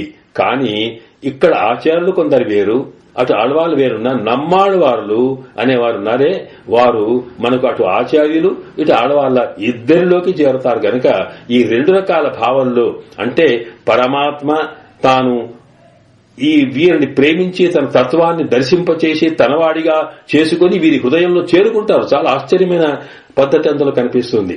కనుక చేరుకున్న తర్వాత ఆ తాము పొందిన అనుభవాన్ని ఇది ఆళ్వార్లుగా భగవంతుడి యొక్క అనుభవం పొందిన వారు గనుక అందులో పరమాత్మతో లీనమైనారు గనుక అక్కడ ఆళ్వార్లు అయినారు. మరి వీరు ఏం చేసినారు? ఇంతటి ఆనందం పొందిన తర్వాత ఈ ఆనందాన్ని నా ఒక్కడికి ఎందుకు అంటూ లోకానికి అందరినీ పిలిచి వారు తమ దివ్య ప్రబంధాల ద్వారా గానం చేసి చెప్తారనమాట. ఇలాగా లోకానికి ఉపదేశం చేసిన కనుక ఆచార్యతత్వం, అలాగే భగవతత్వాన్ని కృపను పొందారు కనుక ఆళ్వార్లుగా ఈ రెండు చోట్లలో కూడా నమ్మాడు వాళ్లే ఉంటారు. అలాగా అటువంటి స్థితి కలిగింది ఈ గోపిక అని ఈ పాశురంలో నమ్మాడు వాళ్ళ యొక్క వైభవం సేవించడం జరిగిందనేది ఒక రహస్యం. ఈ రకంగా తాను సిద్ధ ఉపాయ నిష్ఠురాలై పరమాత్మ అనుగ్రహం పొందినటువంటిది కనుక ఆవిడను ప్రార్థిస్తున్నారు ఈ పాశురంలో. ఇక్కడి నుంచి వెళ్ళగానే ఆవిడనే నిద్రలో ఉంది అంటే భగవద్ అనుభవం పొందుతూ ఉంది. ఆ పొందుతూ ఉంటే యువతలో ఉన్న గోపికలు అంటున్నారు నోత్తు శువర్గం పుగిన్న అమనాయి అన్నారు. ఇక్కడ ప్రతి పాశనంలో ఒక్కొక్క గోపికను మేలుకొనిపేటప్పుడు ఆవిడ యొక్క తత్వము, ఆమె స్వరూపము, ఆమె ఎలా ఉంటుందో ఆమె స్వభావం తెలిపేటువంటి పేర్లుతో పిలవడం అనేది మనం చూపించాం. పిల్లాయ్ అని, పిచ్చి పిల్ల అని, పేరెప్పెండే అని, అలాగా కోదుకులముడయ పావాయ్ అని, ఇలాగా ఆ పరమాత్మ కృష్ణ తత్వంలో లీనమయ్యేటువంటి మనస్సు స్థితిని బట్టి వాళ్ళని పిలిచినట్టే ఇక్కడేముంది ఈవిడ ఇక్కడ నోత్తు సువర్గం పూహిన్న అమనాయి అన్నారన్నమాట. అమ్మనాయి అంటే అమ్మా అని పిలవడం. అంటే ఇంతకు ముందున్న గోపికలేమో వీళ్ళకు రకరకాల సంబంధాలు, తమతో చెలికత్తెల్లాగా ఉంటే అందరూ తూముడి మాడత్తులు చూచామే, ఓ మేనమామ కూతురా అని మరదలుగా పిలుచుకున్నారు. అంటే దాంట్లో వాళ్ళకి ఈక్వల్ స్టేటస్ కనిపించింది. కానీ ఇక్కడ ఈవిడని అమ్మా అని పిలుస్తున్నారు. అంటే తల్లి లాంటిది అన్నమాట మిగతా గోపికలకి. ఎందుకింత అంటే తల్లి ఏం చేస్తుంది అంటే తాను ప్రేమంతా ఒలకపోసి తన పిల్లల్ని రక్షిస్తుంది. రక్షించడం అంటే వాళ్ళకి ఏది కావాలనుకుంటే అది ఇస్తుందన్నమాట. వాళ్ళకి ఎలాంటి బాధ కలిగినా బాధపడుతుందన్నమాట. అలా బాధపడడం, అలా ఇవ్వడం అనేది అమ్మ చేతిలో ఉండదు. అమ్మ ఏం చేస్తుంది? ఒక తల్లి తన పిల్లలకి ఏది కావాలనుకున్నా తన భర్తను అడిగి ఇస్తుంది. అంటే తండ్రిని అడిగి తల్లి ఇస్తుంది అన్నమాట పిల్లలకి. మరి ఆ తండ్రిని అడగాలంటే తల్లి చేతిలో ఉండాలి. కనుక ఈవిడ ఏం చేస్తుంది? ముందు తన భర్తను తను చెప్పినట్టుగా చేసేట్టుగా తన యొక్క త్యాగమయమైన జీవితంతో, తన సేవాభావంతో, తనకు అత్యంతమైన ప్రేమతో తాను ఏమైనా సరే ఆయన కోసమే బ్రతుకుతూ అలాగా ఆయన మనసును ఆకర్షించి ఆయనను తనకు పరతంత్రుడిగా చేసుకుంటుంది. చెప్పినట్టు చేస్తుంది ధర్మపత్ని. చేసిన తర్వాత ఆవిడ ఆయనను తనవాడిగా చేసుకోవడంలో తనకేమి కాదు, తన పిల్లల రక్షణ కోసం. కనుక వాళ్ళకి ఏది కావాలన్నా, మనకేది కావాలన్నా మొదలు అమ్మనే ఆశ్రయించితే అమ్మ ద్వారా అమ్మ స్వామిని పొంది స్వామి ద్వారా మనకు ఇప్పిస్తుంది. ఇది మన సంప్రదాయంలో కూడా లక్ష్మీ నారాయణలో లక్ష్మినే మనం ఆశ్రయిస్తాం. ఎందుకనకంటే అమ్మ ద్వారా స్వామి యొక్క కృప మన మీద కలుగుతుందని. ఇలాగా ఇక్కడ అమ్మనాయి అన్నప్పుడు ఏమిటి? అమ్మ కృష్ణుడు నీకు అత్యంతమైన కృష్ణుడు మన తండ్రి. అలాగే పరమాత్మ తల్లి అమ్మ అయి నీవు సాక్షాత్తుగా లక్ష్మీ రూపం లాంటివే. కనుక ఇక్కడేంటి అమ్మా అని పిలవడం ఉద్దేశం, మాకు కావలసింది దొరికించాలంటే నీవు తప్ప మరి ఎవరిస్తారు? మమ్మల్ని రక్షించేవాళ్లు నీవు ఆ కృష్ణుడిని అడిగి ఇవ్వాలి. మేము కృష్ణుడే కావాలంటున్నాం. భావనలో తల్లిదండ్రులుగా భావించినా మాకు కోరిక కృష్ణుడిని దర్శించుకోవాలి, కృష్ణ సేవ చేయాలనుకుంటున్నాం. కనుక ఆ కృష్ణుని యొక్క తత్వము మాకు అందాలనుకుంటే నీవు తప్ప మరొకరు లేరు. ఎందుకంటే ఆయన నీవంటే ఎంత ప్రేమిస్తాడో, నీ కోసం ఎంత తప్పిస్తాడో మాకు తెలుసు. లోకమంతా కూడా గోపికలంతా కృష్ణుడి కొరకు తప్పిస్తే కృష్ణుడు ఈవిడ కొరకు తప్పిస్తాడట. అంతటి ప్రేమ కలిగిన దాని కనుక తల్లి నీవు మమ్మల్ని రక్షించు అని చెప్పి అమ్మనాయి అని చెప్పి నువ్వు అమ్మవు తల్లి అని అన్నమాట. అలాగే ఈ పాశురంలో ఆ గోపికను మరొక పేరుతో కూడా పిలుస్తారు. చివరికి వచ్చే అరుంగలమే అంటారు. ఆ చివరి వాక్యంలో మనకి ఆ పాశురంలో వచ్చేటప్పుడు ఇది మొదటితో ప్రారంభమై నోత్తు శివర్గం పూహిన్న అమ్మనాయ్ అని అమ్మతో ప్రారంభమై చివరికి అరుంగలమే తెత్తమాయ్ వందు తిరవేలు అరెంబావాయ్ అని అరుంగలమే అని వస్తుంది. అరుంకలమే, కలం అంటే నగ అని అర్థం. అరుం అంటే అరుదైన, అరుదంటే రేర్. ఆ రేర్ గా అంటే అసలు సామాన్యంగా జరిగేది కాదు, ఎక్కడో ఒకసారి మాత్రం లభించేదానికి అరుదైన అంటాము. దాని మీనింగ్ దృష్టిలో రేర్ అంటామే. కలం అంటే భూషణం. అంటే అరుంకలమే అంటే సామాన్యమైనది కాదు, ఇది ఎక్కడో ఒక చోట ఉన్నటువంటి ఆభరణమట. ఈ ఆభరణము ఎవరిది అంటే పరమాత్మ ధరించే ఆభరణం ఆవిడే. అసలు ఎందుకంటే సామాన్యంగా అందరూ ధరించేటువంటి, అందరూ వేసుకునేటువంటి ఆభరణం లాంటిది కాదు ఆవిడ. పరమాత్మ తన గుండెలో దాచుకునేవాడు, తన మెడలో వేసుకుంటాడు ఆమెని. అందువల్ల అరుంకలమే అన్నారు. అది అలాంటి దానివి నువ్వు మా ముందు చేరితే మాకు కూడా మా గోష్ఠికి ఒక ఆనందమైనటువంటి ప్రకాశవంతమైన అందమైనటువంటి రూపం వస్తుంది నగలాగా. కనుక ఇందులో చేరమన్నారు. అరుంకలమేంటే కళ అంటే పాత్ర అని కూడా అర్థం. ఒక వెసల్ పాత్ర అంటే ఏదైతే పొంది అందులో దాంట్లో ఉంచుకుంటుందో పాత్ర అంటే పోసిన దాన్ని పొందిన దాన్ని అందులోనే రక్షించుకునే దానికి పాత్ర అని పేరు. గ్లాసు నీళ్లు పోస్తే అది అందులోనే ఉంచుకుంటుంది కనుక దానికి పాత్ర అని పేరు. అలాగే అరుంకలమే ఎన్నో పాత్రలు ఉన్నాయి. ఏమిటి ఆ పాత్రలు అంటే, ఇదిగో మన ఆత్మలు, మన మనస్సులు పరమాత్మ యొక్క దివ్య అనుగ్రహం, ఆయన యొక్క కృప పొందేటువంటి ఆత్మలన్నీ కూడా అవి పరమాత్మ కృపా పాత్రములు. కనుక పాత్రలు ఇవి. ఆ పరమాత్మ యొక్క అనుగ్రహం వస్తూ ఉంటే దాన్ని తమలో ఉంచుకునేవి. కాని ఇక్కడేంటి, అరుంకలమే ఈవిడనే.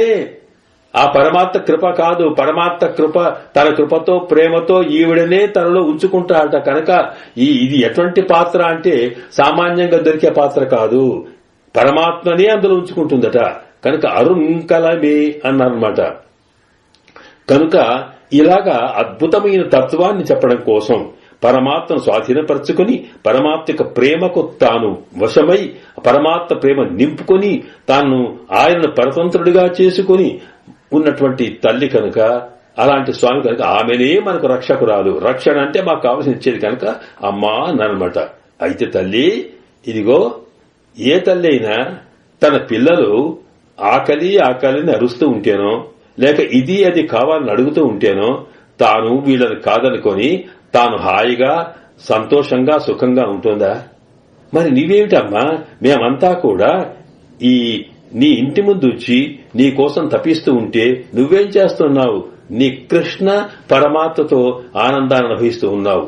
నిజంగా కూడా ఇది నోత్తు సువర్గం పూహిన్న అమ్మనాయి.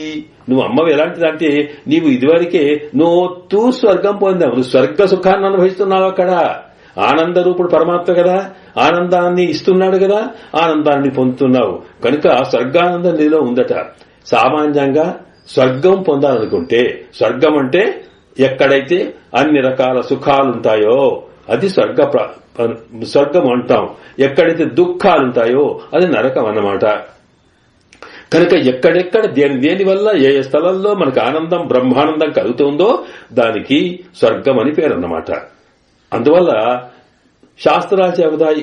ఎందుకంటే ఈ లోకములో ఉండే మనం పొందే సుఖాల కన్నా స్వర్గానికి వెళ్తే అక్కడ అద్భుతమైనటువంటి అమృతం పుచ్చుకోవచ్చు, ఎంతో ఆనందం పొందగలచ్చు అనేటువంటి శాస్త్రం చెబుతుంది. కనుక ఈ లోకములో ఉండి ధర్మ కార్యాలో పుణ్యాలో చేసిన వాళ్లకు మరణించిన తర్వాత ఈ ఆత్మ స్వర్గానికి వెళ్తుంది అని చెబితే, ఓహో ఇక్కడి సుఖాల కన్నా ఇక్కడి ఆనందం కన్నా అక్కడ గొప్పగా ఉంటుందన్నప్పుడు ఇక్కడేదో మన కర్మాన్ని బట్టి ఇక్కడ పుట్టాము, ఇక్కడ మనం అనుభవిస్తున్నాం. ఈ సంగతి అయిపోయినాక కనీసం తర్వాతనైనా అద్భుతమైన ఆనందం హాయి పొందాలి, స్వర్గానికి వెళ్లాలి అనుకునే వాళ్ళు ఏం చేస్తారు? ఇక్కడ రకరకాల నోములు చేస్తారు, రకరకాల పూజలు చేస్తారు. దేనికోసమట? స్వర్గం కోసమట. అంటే పూజలు చేస్తే నోములు, లేకపోతే యజ్ఞాలు చేస్తారు. అంటే జ్యోతిష్ఠోమేన స్వర్గ కామోజే జేత అంటుంది ఉపనిషత్తు.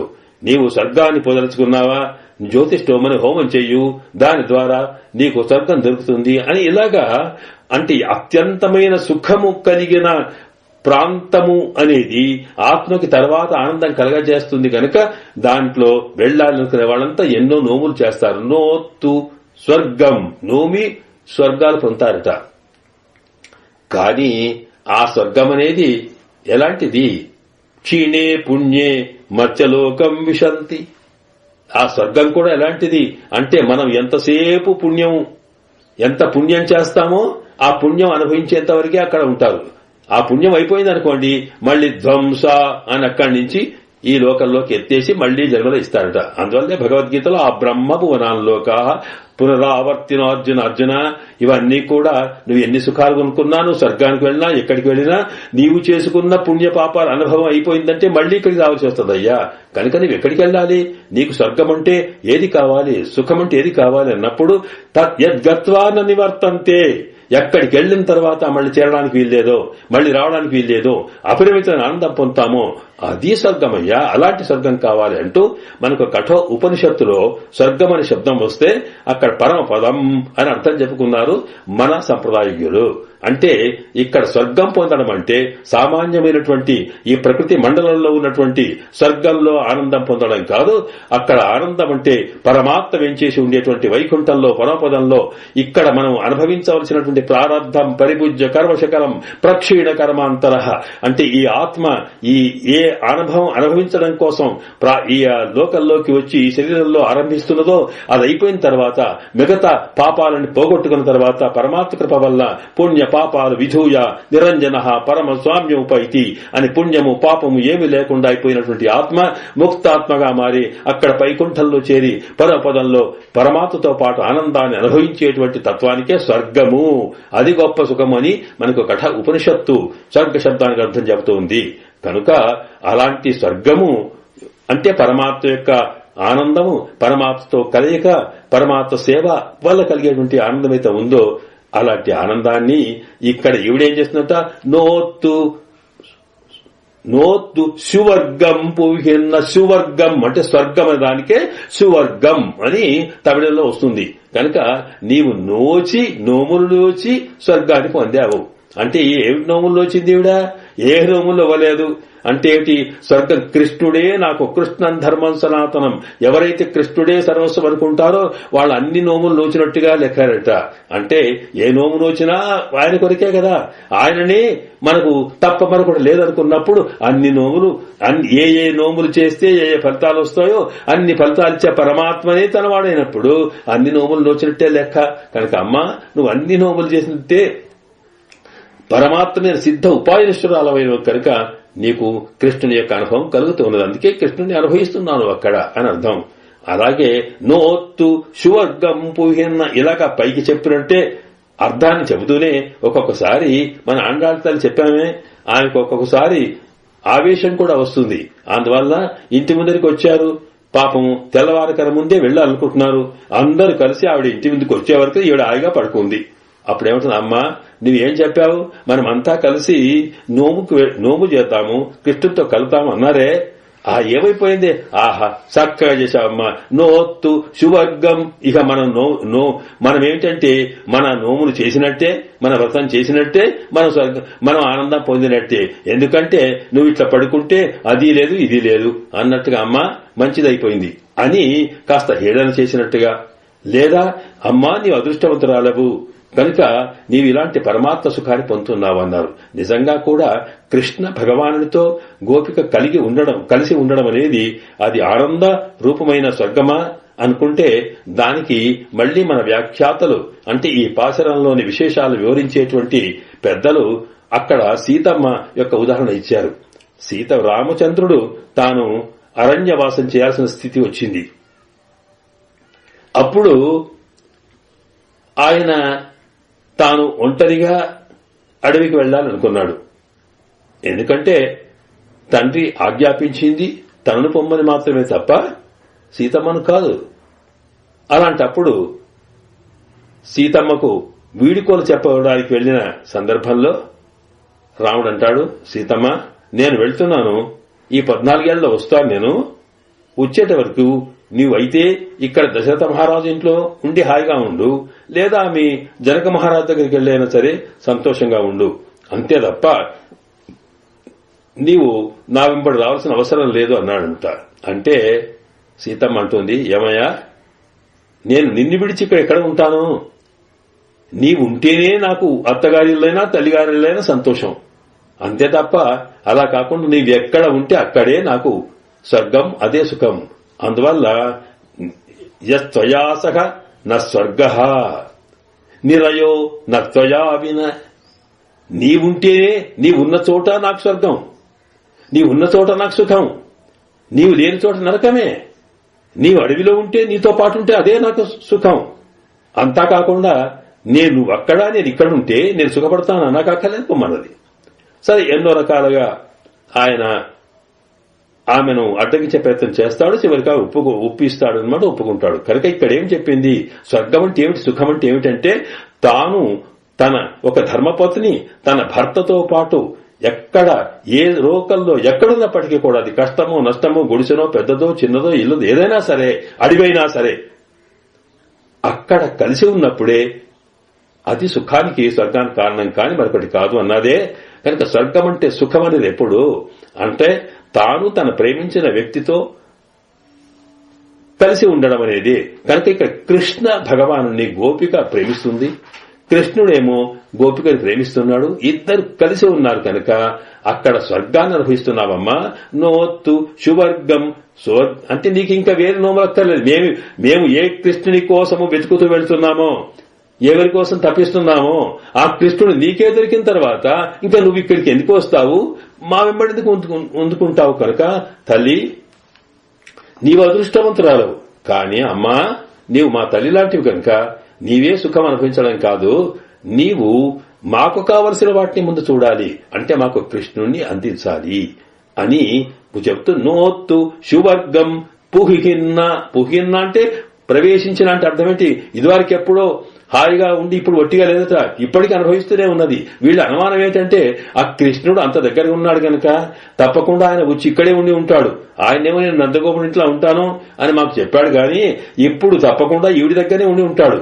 లేకపోతే ఆవిడ ఆనందంలో మునిగి తేలి మేము ఇంతసేపు మాట్లాడినా ఒక్క మాటైనా మాట్లాడిందా, ఒక్క పలకైనా పలికిందా? పలకలేదంటే ఏమిటి? ఆమె తన ఆనందాన్ని అనుభవిస్తూ ఉందన్నమాట అని అనుకోని అమ్మా నోత్తు సువర్గం పుహిన్న అమ్మనాయి, నీవు స్వర్గాన్ని అనుభవిస్తున్నావు తల్లి అని అన్నారు. అని అన్న తర్వాత చివరికి ఏమన్నారు? ఏమీ మాట్లాడడం లేదు. మాట్లాడపోగానే మాత్తముంతరారో వాషల్ తిరవాధార్, వాషల్ తిరవాధార్, వాషల్ అంటే వాకిలి లేక ద్వారము. మా ప్రార్థన ఏమిటంటే నువ్వు ద్వారాన్ని తెలుసుకుని ఇంటి తలుపులు తెరిచి బయటకు వచ్చి మాతో కలుమని మేము ప్రార్థిస్తున్నాం. ఒకవేళ నీకు ఇష్టం లేదనుకో వాషల్ తిరవాధార్, నీవు ద్వారాలు తెరవదనుకుంటున్నావే, తెరవకపోతే పర్వాలేదు, మాకు కావాల్సింది అదే. నీవు రావాలి, నీవు నీ ఇంటి ద్వారాలు తెలవాలి. అలాగే మాకు పరమాత్మను పొందకుండా ఉండేటువంటి ద్వారాలు ఇక్కడ ఉన్నాయి. ఏమిటవి అంటే మాది ఇల్లు, మా ఇల్లు అంటే మా శరీరము, మా శరీరంలో లోపల పరమాత్మ దర్శనం కావాలంటే కాకుండా అడ్డగిస్తున్నవి 2 తలుపులున్నాయి ఇక్కడ. ఏమిటంటే అక్కడ ఈశావాస్యమనే ఉపనిషత్తు చెబుతోంది. హిరణ్మయేన పాత్రేణ సత్యస్య అపిహితం ముఖం తత్వం పూషన్ అపావృణు సత్య ధర్మాయ దృష్టయే అంటుంది మంత్రం. ఓ స్వామి, పూషన్ అంటే లోకాన్ని పోషించేటువంటి పరమాత్మ, సూర్యానికి అంతర్వామిగా ఉన్న పరమాత్మ సూర్యనారాయణుడా అని అక్కడ చెప్తారు. లేదా సర్వాంతర్యామి సర్వేశ్వర, ఏం చేయాలి అంటే నిన్ను దర్శించుకోవాలని మా కోరిక ఉన్నది, కానీ మా ప్రయత్నం వల్ల నువ్వు దొరికేవాడివి కాదు. ఎందుకనకంటే మా దృష్టి అంతా కూడా నీ మీద కాక ఈ ప్రకృతి మీద పడి ఉంది. హిరణ్మయేన పాత్రేణ సత్యస్య అపిహితం ముఖం, సత్యస్వరూపుడైనటువంటి ఈ జీవాత్మ యొక్క స్వరూపాన్ని ఈ బంగారు లాంటి ప్రకృతి ఆకర్షణలతోటి తాను మూయపడి ఉంది. ఈ ప్రకృతి శరీరంలో ఉంది గనక ఈ తనకు లోపల అంతరాత్మగా ఉన్న పరమాత్మను చూడకుండా ఇది చేస్తుంది, ఇది అడ్డగిస్తుంది స్వామి. అందువల్ల తత్వం అపావృణు, త్వం అంటే తాము, ఇదిగో ఈ తెరను తొలగించి ఈ ప్రకృతి అడ్డాన్ని తొలగించి నీవు మాకు కృప చేయు. దేని కొరకు?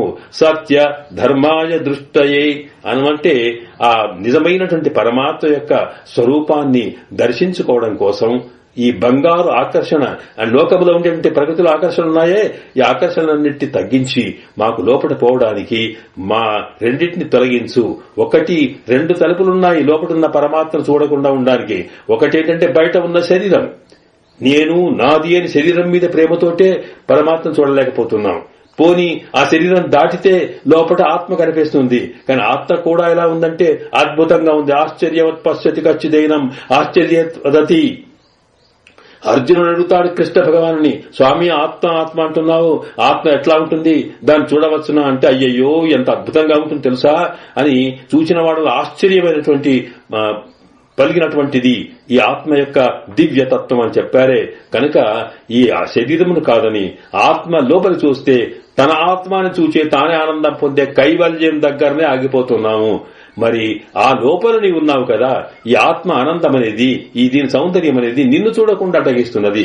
కనుక మాకు దీన్ని కూడా తొలగించు అంటే శరీరం మీది మక్కువ, ఆ తర్వాత ఆత్మ ఆనందం అనేది కాకుండా పరమాత్మ ఆనందం కలిగేట్టుగా చేయాలనుకున్నప్పుడు నీవే మాకు తోడ్పడాలి అని అక్కడ పరమాత్మను, పరమాత్మ రూపంలో ఉన్న ఆచార్యుణ్ణి ఆ ఉపనిషత్తు ఆశ్రయిస్తున్నది. కనుక ఇక్కడ కూడా అమ్మా వాసల్తిరవాధార్, నీవు వచ్చి నీ వాకిటి తలుపులు తీసుకుని మా దగ్గరికి వచ్చి మాలో పరమాత్మను కృష్ణ తత్వాన్ని దర్శించడానికి అడ్డమైనటువంటి ఈ తలుపులు నీవు తెరిస్తే బాగానే, తెరవకపోయినా కనీసం నీ దర్శనం తెరిస్తే నీ దర్శనం కలుగుతోంది.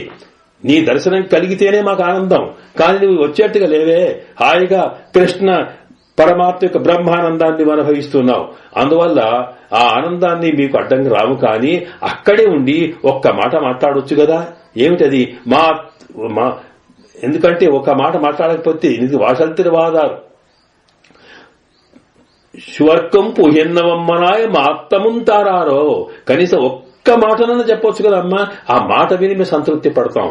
ఎందుకొరకంటే కలవలేని స్థితి వచ్చినప్పుడు, ఒకరికొకరు దూరమైనప్పుడు, బాగా ప్రేమికులైన వాళ్ళు దూరంగా ఉన్నప్పుడు ఏం జరుగుతోంది? కనీసం చూడలేకపోయినప్పటికీ మాటన్న వింటే తృప్తి కలుగుతోంది. ఎక్కడో దూరంగా ఉన్నాడు భర్త, ఎక్కడో భార్య దూరంగా ఉంది, దంపతులు దూరంగా ఉండేటువంటి స్థితి ఉన్నప్పుడు కనీసం వాళ్ళని ఒకరికొకరు కలిసి చూడలేకపోయినా వారిలో వారు మాట్లాడుతుంటేనన్నా ఆనందం కలుగుతోంది. కనుక అలాంటి మాటనైనా ఒకటి చెప్పు, పలుకు. ఎప్పుడొచ్చారు, ఎందుకు వచ్చారు అడుగు అమ్మా, ఆ మాట చెప్పు. ఎందుకనకంటే నిజంగా నీవు మాట్లాడితే మాకెందుకు ఆనందం కలుగుతుందో తెలుసా? నీకు తెలియదా? పాపము రామచంద్రుడు తాను సీతమ్మను దూరం చేసుకున్న తర్వాత ఆ సీతమ్మ వెళ్లి అడవిలోనే ఉండిపోయింది, లంకలోనే ఉండిపోయింది. ఆయన ఎక్కడ ఉన్నాడు? వెళ్లిన తర్వాత సీతా సీతా సీత పరితపిస్తున్నాడు. పాపం ఆయన ఎక్కడుందో తెలియదు. అలాంటి బాధలు ఉన్నప్పుడు ఆంజనేయ స్వామి సీతమ్మ దగ్గరికి వెళ్లి ఆ సీతమ్మను దర్శించుకుని ఆవిడ ఇచ్చినటువంటి సందేశాన్ని తీసుకుని రాముడి దగ్గరికి వచ్చాడు. వచ్చిన తర్వాత ఒక్కసారి సంతోషం కలిగింది రాముడికి. కలిగి అప్పుడు చెబుతున్నాడు ఆంజనేయ స్వామి, ఇదిగో మా సీతమ్మ ఇలా చెప్పింది, మీకు ఈ మాట చెప్పమన్నది, ఈ మాట చెప్పమని వార్త చెబుతుంటే చెప్పిందల్లా వినుకుంటూ అదే మాటి మాటికి అడుగుతున్నాడు ఆయన. మధురా మధురాలాప కిమాహమమ భామిని. ఆంజనేయ ఏమన్నది? ఓహో ఇట్లా అన్నారా, ఈ మాట అన్నదా, ఏమన్నది అని అన్నదే అనుకుంటూ వింటున్నాట. ఎందుకొరకు అంటే ఆమె మధుర, ఆమె అద్భుతమైనటువంటి అందమైన లక్షణం కలిగినటువంటిది. మధుర ఆలాప, ఆమె రూపమే సౌందర్యమే ఆనందాన్ని కలగజేసేది కాకుండా ఆమె మాటలు ఆలాపములు ఏది మాట్లాడినా ఒక ఆనందాన్ని కలగచేస్తుందయ్యా. ఇప్పుడు ఎలాగో ఆమె కనిపించకపోయినా ఏం చెప్పిందో విను, ఏం చెప్పిందో ఒకసారి చెప్పవయ్యా, ఆ వింటేనన్నా తృప్తి కలుగుతుంది. మధుర మధుర ఆలాప హిమాహమమ భామిని. మా ఆవిడే ఏం చెప్పింది అని చెప్పింది అడిగిందే అడుగుతున్నాడు అని చెప్పిందే చెప్తున్నాడు. ఇలాగా అంటే దర్శనము లేకున్నా మనం ఎవరిని ప్రేమిస్తామో, ప్రేమించే వాళ్ళు దూరంగా ఉంటే ఆ దూరంగా ఉన్న సందర్భంలో వాళ్ళని చూడకపోయినా కనీసం మాటలన్నా వింటూ ఉంటే వాళ్ళ గురించి చెబుతుంటేనైనా ఆనందం కలుగుతుంది. కనీసం ఎక్కడున్నా గానీ చెప్తే కనుక అమ్మా నీవు లోపల ఉండి నీ ఆనందాన్ని అనుభవించు, మేము కాదనడం లేదు, కానీ అక్కడుండి ఒక మాట మాట్లాడు. అంటే కనీసం మాటనైనా మాట్లాడకుండా వాసల్తిరవాధార్, ఒక్క మాట్లాడమమ్మా అంటే అక్కడికే మాట్లాడలేదు.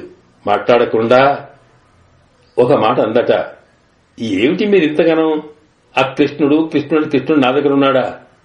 కృష్ణుడు ఎక్కడున్నాడు? అక్కడ లేడమ్మా అన్నదట. అంటప్పటికీ నాకు నువ్వు అన్నా గాని మాకు తెలీదా అమ్మా? నా అత్త తుజాయిముడి నారాయణన్, ఆయన అక్కడున్నాడు, మాకు తెలుసు, ఆయన నారాయణుడు. నా అత్త తుజాయిముడి, ఆయన ఉన్న సంగతి మనకి ఎట్లా తెలుస్తుంది తెలుసా? నీవు అక్కడ ఆయన ఉంచుకున్నా అందులో నుంచి ఆయనకు ఆయన చుట్టూ ఆయన తులసి మాల ఎప్పుడు ఉంది, ఆయన తల మీద తులసి చుట్టుకుంటాడు నారాయణుడు. ఆ తులసి కమ్మటి వాసనలు వస్తున్నాయే, ఆ వాసనలు ఇప్పటి జీవితాల దాకా వస్తున్నాయమ్మా. అందువల్ల దాన్ని బట్టి చూస్తే నారాయణుడు నీ దగ్గర ఉన్నాడు. నారాయణుడంటే కృష్ణుడే అని అర్థం ఉంది. కృష్ణుడు అని చెప్పకుండా నారాయణుడు అని చెప్పుకున్నారు. ఎందుకంటే ఇతరులకు తెలియకుండా ఉండడం కోసం. నారాయణుడు నీ దగ్గర ఉన్నాడు. ఎందుకంటే ఆ నారాయణుడు ధరించే తులసిందే ఆ వాసన వస్తుంది ఇక్కడికి. నాత్త తుజాయి, తుజాయి అంటే తులసి, నాత్త కమ్మటి వాసనలు కలిగినటువంటి తుజాయి ముడి ఆ స్వామి యొక్క తల మీద పెట్టుకున్నాడే. ఇక్కడ చూచారా, మనం సామాన్యంగా ఏది ఇచ్చినా పరమాత్మ పాదాల మీద పెడతాం, అలాగే పరమాత్మ మెడలో వేస్తాం. పరమాత్మ ఎన్ని అలంకారాలు ఇచ్చినా ఉంచుకుంటాడు గాని అన్నిటికన్నా ఎక్కువగా తులసిని తల మీద చుట్టుకుంటాడు. తులసి మాలని అంటే ఆ తులసి మీద అతనికి ఎంత అనుగ్రహం అంటే ఇతర భక్తులందరికన్నా కూడా తులసి మీద అద్భుతమైనటువంటి ప్రేమనట. దానికి ఒక కథ అంతా ఉందనుకోండి. అందువల్ల ఆమెను తల మీద పెట్టుకుంటాట ఆయన. కనుక ఆ తల చుట్టూ చుట్టుకున్నాడే నా తుజాయముడి నారాయణన్ అన్నాడు. అలాగా మీరు వాసన వస్తుందంటున్నారు, వాస్తవమే. కానీ ఎక్కడి నుంచి వస్తుంది? ఇక్కడ ఉంటేనా? ఆ కృష్ణుడు ఎట్లా వస్తాడు మా దగ్గరికి అంటే నువ్వు అనుకమ్మా. ఎందుకంటే కృష్ణుడు ఎవరో కాదు, నారాయణనే అన్నదే మొదటి పాసరంలోనే తాను అక్కడ చెప్పింది. ఏంటి కార్మేని శంగన్ కదిరమదియంబూల్ ముహూర్తాన్ నారాయణుడే అక్కడ ఎవరి దగ్గర ఉన్నాడు? నందగోపుడి ఇంట్లో ఉన్నాడు, శశోదమ్మ చేతిలో ఉన్నాడు చెప్పుకున్నారు అక్కడ. ఇదిగో ఆ నారాయణుడే ఇక్కడ ఉన్నాడు. నారాయణుడు అంటే అర్థం ఏంటన్నమాట అంటే మీ తలుపులు మూసే ఉన్నాయి, మీరు చూస్తూనే ఉన్నారు. కృష్ణుడు ఎట్లా వస్తాడు మా దగ్గరికి అనకు అమ్మా. మా సామాన్యులమైన మనుషుల మీద రాలేము, కానీ ఆయన ఎవరు? ఆయన నారాయణుడు. అంటే సర్వాంతర్వ్యాపి అంతర్బహిచ తత్సర్వం వ్యాప్య నారాయణ స్థిత అనువడుమున వ్యాపించిన పరమాత్మతత్వం నారాయణుడు. ప్రతి వారి వ్యక్తిలో నారాయణుడు ఉన్నాడు. నీలో ఉన్నాడు, నాలో ఉన్నాడు.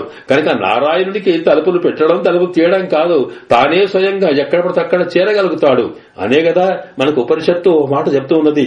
అది ఎట్లా ఉంటాడు తప్పటికి అనేన జీవేన ఆత్మనాను ప్రవిశ్య నామరూపే వ్యాకరవాణి అని ఉపనిషత్తు చెబుతుంది. ఎప్పుడైతే ప్రతిసారి ఈ జీవుడికి అంతరాత్మగా జీవుడి లోపల ఎప్పుడు పరమాత్మ చేరే ఉంటాడట. ఆయన విడవకుండా ఉంటాడు.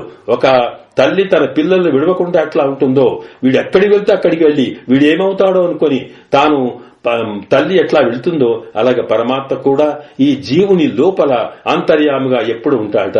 ఉండి ఏం చేస్తాడు మరి? ఉంటే జీవుడు ఏం చేస్తాడంటే ఆ జీవుడు పాపము వాడు చేసుకున్న కర్మానుభవం బట్టి రకరకాల జన్మలు ఎత్తుతూ ఉంటాడట. జన్మలు ఎత్తుతూ ఉంటే వాడితో పాటు ఈయన కూడా అందులోకి చేరతాడట. ఈయనకు జన్మలెత్తాల్సిన అవసరం లేదు. ఈయన తాను సంకల్ప మాత్రం చేత ఏదైనా చేయగలిగేవాడు. మనం మాత్రమే మనం చేసుకున్న కర్మ ఫలితాలను అనుభవించడానికి జన్మలెత్తాలి. అయినప్పటికీ కూడా కర్మ అనుభవం కోసం రకరకాల శరీరాల్లోకి వెళ్లే ఈ జీవాత్మతో పాటు పరమాత్మ కూడా అందులో చేరతాడట. కనుక ఆ లోపల చేరి ఉన్నవాడు కనుక ఇక్కడ ఉన్నాడో అక్కడ లేడని కాదు కదా.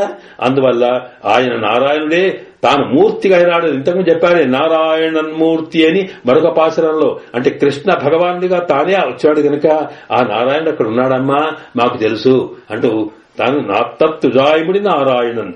అయితే ఏమంటారు? ఏమీ లేదు. ఒకవేళ ఆయన మా దగ్గరకు వచ్చినా మేమేం చేసేది?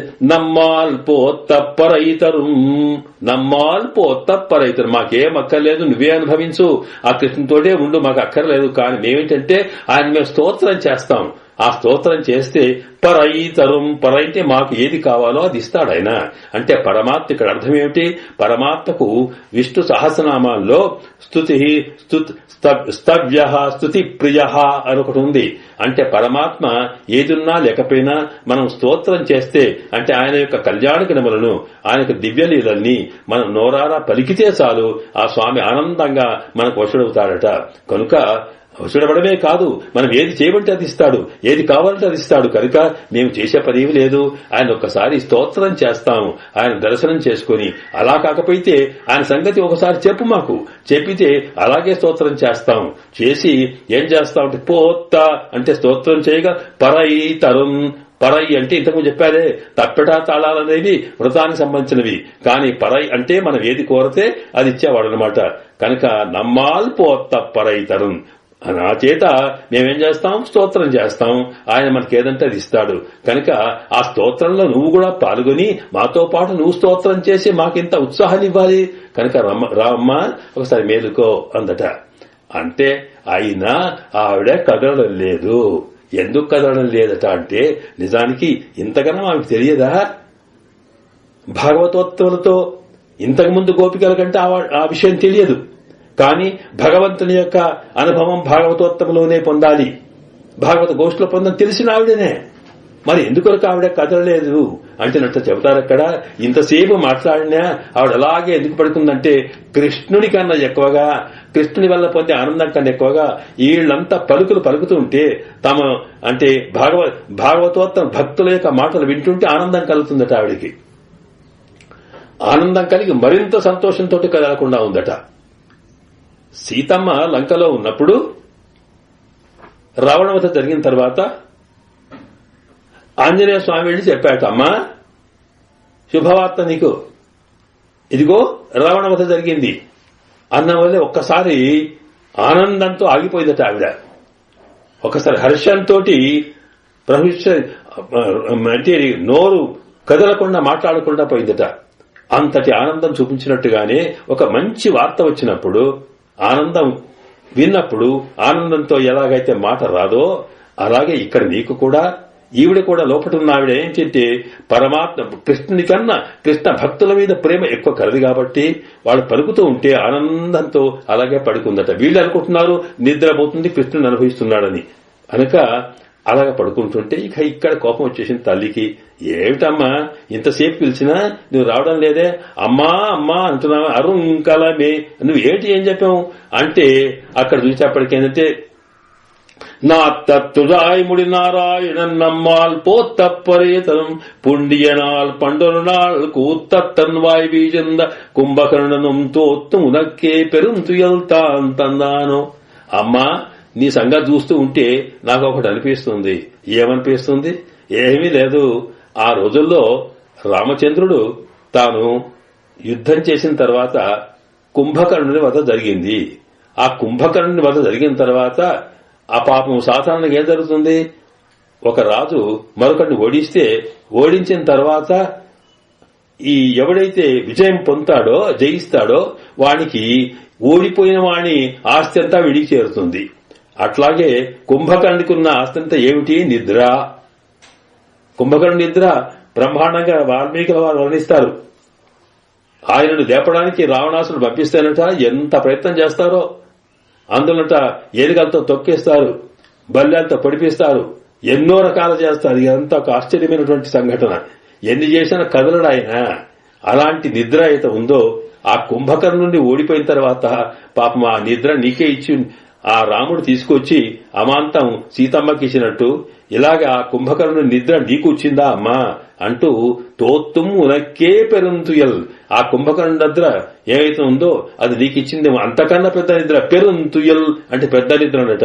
కుంభకర్ణుని నిద్ర నీకు వచ్చినా అంతకన్నా గొప్ప నిద్ర నీకు కుంభకర్ణుడి కన్నా మించిన నిద్ర వస్తుంది అన్నారు. ఇక్కడ సాధారణంగా కుంభకర్ణుడు నిద్ర అనేటప్పటికీ మన కథలో ఏం చెప్తారు, సాధారణంగా కుంభకర్ణుడు 6 నెలలకోసారి లేస్తాడట. 6 నెలల దాకా పట్టుకుని సంవత్సరంలో ఒకసారి లేస్తాడని అంటారు. వాస్తవంగా చూస్తే కుంభకర్ణుడు ఏంటంటే మనం కూడా 6 నెలలకోసారి లేచిన వాళ్ళమే. సంవత్సరానికి ఆయన ఒకసారి ఎట్ ఎ టైం 6 నెలలు లేస్తే మనం మరి సంవత్సరంలో పగలు 6 నెలలు, రాత్రి 6 నెలలు. ఒక రోజుకి పగలు 12 గంటలు, రాత్రి 12 గంటలు అయినప్పుడు ఏమైంది, పగలు పనిచేస్తాం, రాత్రి పడుకుంటున్నాం. ఒక రోజుకు సగం భాగం మనం బంటే సంవత్సరానికి 6 నెలలు పడినట్టే లెక్క. కానీ కుంభకర్ణుడిని చెప్పుకుంటాం మనం. అలాంటి నిద్ర కన్నా ఈవిడి నిద్ర మరి అట పెరుంతుయల్ అంటే పెద్ద నిద్ర పోయిందట. ఏమిటి పెద్ద నిద్ర? కుంభకర్ణుడేమో ఆయన తామస వృత్తితోటి అంటే తమో గుణంతో పోయిన నిద్ర అయితే ఈవిడికేమో సత్వగుణంతో జ్ఞానం తెలివి ఉన్న నిద్ర ఈవిడిది. కనుక అంతకన్నా పెద్ద నిద్ర అనట. తమో గుణంతో ఉన్న నిద్ర అయితే, మొద్దు నిద్ర అయితే, ప్రకృతి వల్ల కలిగే నిద్ర అయితే ఎప్పుడో ఒకసారి తెలివైతుంది. కానీ ఈ పరమాత్మ ఆనంద అనుభవించే నిద్ర, లోకాన్ని మరిచే నిద్ర ఉందే, దాంతో అది ఎప్పుడూ తెలివి కానే కాదట. అందువల్ల ఆడి నిద్ర కన్నా నీ నిద్ర గొప్పది అంటూ పెరుంతుయల్ తాంతందాను, వాడిచ్చినటువంటి నిద్ర కన్నా నీ నిద్ర గొప్ప నిద్ర ఇచ్చాడా, అమ్మా నిద్రపోతున్నావా అని కుంభకర్ణుడితో పోల్చేదన్నమాట కోపం మీద అంది అంటూ ఇక్కడ అని చెప్పి అనేటప్పటికీ ఇక ఆవిడ ఇది కుదరదు అనుకుని లేచి రాబోయిందట. వచ్చేటప్పటికీ ఆ తొందరపడకమ్మా అత్యర్థమాయవందు తీర వచ్చి తలుపులు తీయగాని కాస్త జాగ్రత్తగా ఒళ్ళు సవరించుకుని నిద్రమబ్బుల్లో రాకు. ఎందుకొరకంటే నువ్వు వస్తూ ఉంటే మాకు ఎట్లా అనిపిస్తుందంటే అదిగో అక్కడ మళ్ళీ ఒకసారి రామాయణంలో రాముడు లక్ష్మణుడు అందరూ కూడా సుగ్రీవుడి దగ్గర ఉన్నప్పుడు సుగ్రీవుడికి సహాయం చేసి వాలివధ చేశాడు రామచంద్రుడు. వాలివధ అయిపోయిన తర్వాత సుగ్రీవుడు మహారాజు అయినాడు. సుగ్రీవుడు మహారాజు అవడమే కాకుండా ఆ వానర ప్రకృతి పాశవిక ప్రకృతిని బట్టి అసలు సుగ్రీవుడి భార్యతో పాటు వాల్మీకి భార్య కూడా తార ఈ సుగ్రీవుడి దగ్గరే ఉండిపోయిందనమాట. అది వాళ్ళ యొక్క ఆచారం. ఆ రకంగా ఉన్నప్పుడు ఇంతలో వానకాలం వచ్చింది. మరి మొదట మాట్లాడుకున్నారు, నీవు వారిని వధించినట్టయితే రామచంద్ర నేను ఎలాగైనా సరే సీతమ్మ జాడ తెప్పిస్తానని. సరే అనుకున్నారు. అనుకుంటే పాపము అక్కడ మాల్యవంత పర్వతం మీద లక్ష్మణుడితో పాటు రాముడు ఒంటరిగా 4 నెలలు గడిపాడు. ఈయనేమో హాయిగా రాజ్యము భార్యలు అంతో హాయిగా ఉండి చూస్తే అలా రాజ్యం తర్వాత 4 నెలలు కూడా అయిపోయింది. వర్షకాలమైన కదలలేదు. అప్పుడు రాముడు అనుకున్నాడు, ఇదేమిటి వీడు నా సంగతి మర్చిపోయాడు. లక్ష్మణ ఒకసారి చూడవయ్యా వాడి దగ్గరికి వెళ్ళి అన్నాడు. లక్ష్మణుడికి ఏంటంటే అసలే కోపం. రాముడు వద్దు వద్దంటే ఆగుతాడు. ఇక ఆయన్నే ఒక మాట ఇచ్చాడు అనుకోండి, ఆజ్ఞ ఇస్తే ఆగనే ఆగాడు. పరిగెత్తాడు లక్ష్మణుడు సుగ్రీవుడి దగ్గర దాకా వెళ్లి అక్కడ ఇతరులించి ఒక్కసారి ధనుసు టాంకారం చేశాడ. ధ్వని చేసి ఒక్కసారి గర్జించాడు. ఆయన గర్జించేటప్పటికీ ఆ లోపల హాయిగా తారతోటి ఆనందాన్ని అనుభవిస్తున్నాడు సుగ్రీవుల వారు. ఆయనకు భయం వేసేసింది. అయ్యయ్యో ఇదేదో జరిగిందే, ఆ ధ్వని వింటేనే మహాకోపం వచ్చినట్టుంది, సర్వనాశనం అవుతుంది అనుకుని భయపడి తాను పోకుండా ఏం చేశాడు, తారను అమ్మా నువ్వు పోయి ఒకసారి తలుపు తీసి చెప్పు, నేను పోయితే ఏమంటాడో అని అనుకుని చెప్తే పాపం ఆవిడే వెళ్ళిందట. వెళ్లి ఆ తార వెళ్తే ఆమె కూడా నిద్రమబ్బులో తాను దాంపత్య జీవితాన్ని అనుభవించి అదే రూపంలో వెళ్ళిందట. వెళ్తూ ఉంటే ఆ తాను వచ్చేటువంటి స్థితి చూస్తూ ఉంటే లక్ష్మణుడికే సిగ్గు కలిగే స్థితి వచ్చిందట. ఆయన వచ్చేటప్పుడు ఎలా వచ్చిందంటే తానట ఎలా వచ్చింది, సా ప్రస్ఖలంతి మద విహ్వలాక్షి. ప్రస్ఖలంతి కదులుతున్నది, మాట తడబడుతూ ఉన్నది, ఒంటిలో ఉండేటువంటి స్పృహ లేదు. అలాగే మద విహ్వలాక్షి, ఆ కన్నుల్లో అంతదాకా కూడా బాగా తాగినటువంటి మత్తు కనిపిస్తూ ఉన్నది. ఊగుతూ ఊగుతూ నిద్రమప్పుతో ఉచ్చి తలుపులు తీసిందట లక్ష్మణుడికి. పాపం లక్ష్మణుడు ఏమల్లక తల వంచుకున్నాడు. అలా కాదమ్మా, అందువల్ల ఆవిడ వచ్చినట్టు రాకు నువ్వు. ఇక్కడేంటంటే తొందరేం లేదు, మేమేం లక్ష్మణులాగా గర్జించడం లేదే, నిన్ను ప్రార్థిస్తున్నాము తల్లి, వచ్చి ఒకసారి నెమ్మదిగా వచ్చి తెరా అని చెప్పి అంటూ తానొక్కసారి అరుంకలమే తీర్థమాయవందు నెమ్మదిగా ప్రశాంతంగా వచ్చి తెరా తలుపులు తీయు అని. తెరా అన్నప్పుడు అర్థం ఏంటనమాట, తలుపులు తీసి మమ్మల్ని దర్శనం ఇవ్వని, అలాగే తెరా నీ మాట నోరు తెరిచి ఒకసారి ఉపదేశం చేయమని, అలాగా మాలో ఉండే అజ్ఞానాన్ని తొలగించి మాలో జ్ఞానమును కలిగించమని, ఇలా త్వరితమాయవందు తెరా ఏదో రెంబావా అన్నమాట. అంటే ఇలా గోపిక పేరట అందులో తత్వం ఏమిటి, ఆ ప్రతి గోపిక కూడా నిద్రపోయే గోపిక అన్నప్పుడు పరమాత్మ ధ్యానంలో ఉన్నటువంటి ఒక జ్ఞాని అన్నమాట. ఆయననే మహాత్ముడు, ఆయననే ఆచార్యుడు అంటాం. అలాగా ఆచార్యుడు భగవదానందాన్ని అనుభవిస్తున్న సందర్భంలో శిష్యులు వెళ్లి వారిని ప్రార్థించినప్పుడు తాను ఒకసారి వచ్చి మాత్తముంతారారున్నది అంటే తన యొక్క నోరు తెరిచి ఉపదేశం చేయాలి. ఉపదేశం చేయకన్నా లోపల ఉన్నప్పటికీ దర్శనం చేయకపోయినా సరే నోటి నుంచి మాట అయినా చెప్పి వాళ్ళని ఉద్ధరించే ప్రయత్నం చేయాలి అనేది అందరూ చెబుతూ కనుక ఈ గోపికను వాళ్ళు ప్రార్థించడం జరిగింది.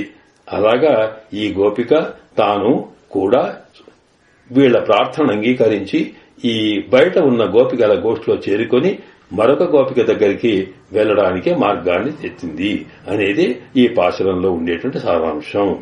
నో ఆండాళ్ దివ్య తిరువడిగలే శరణం.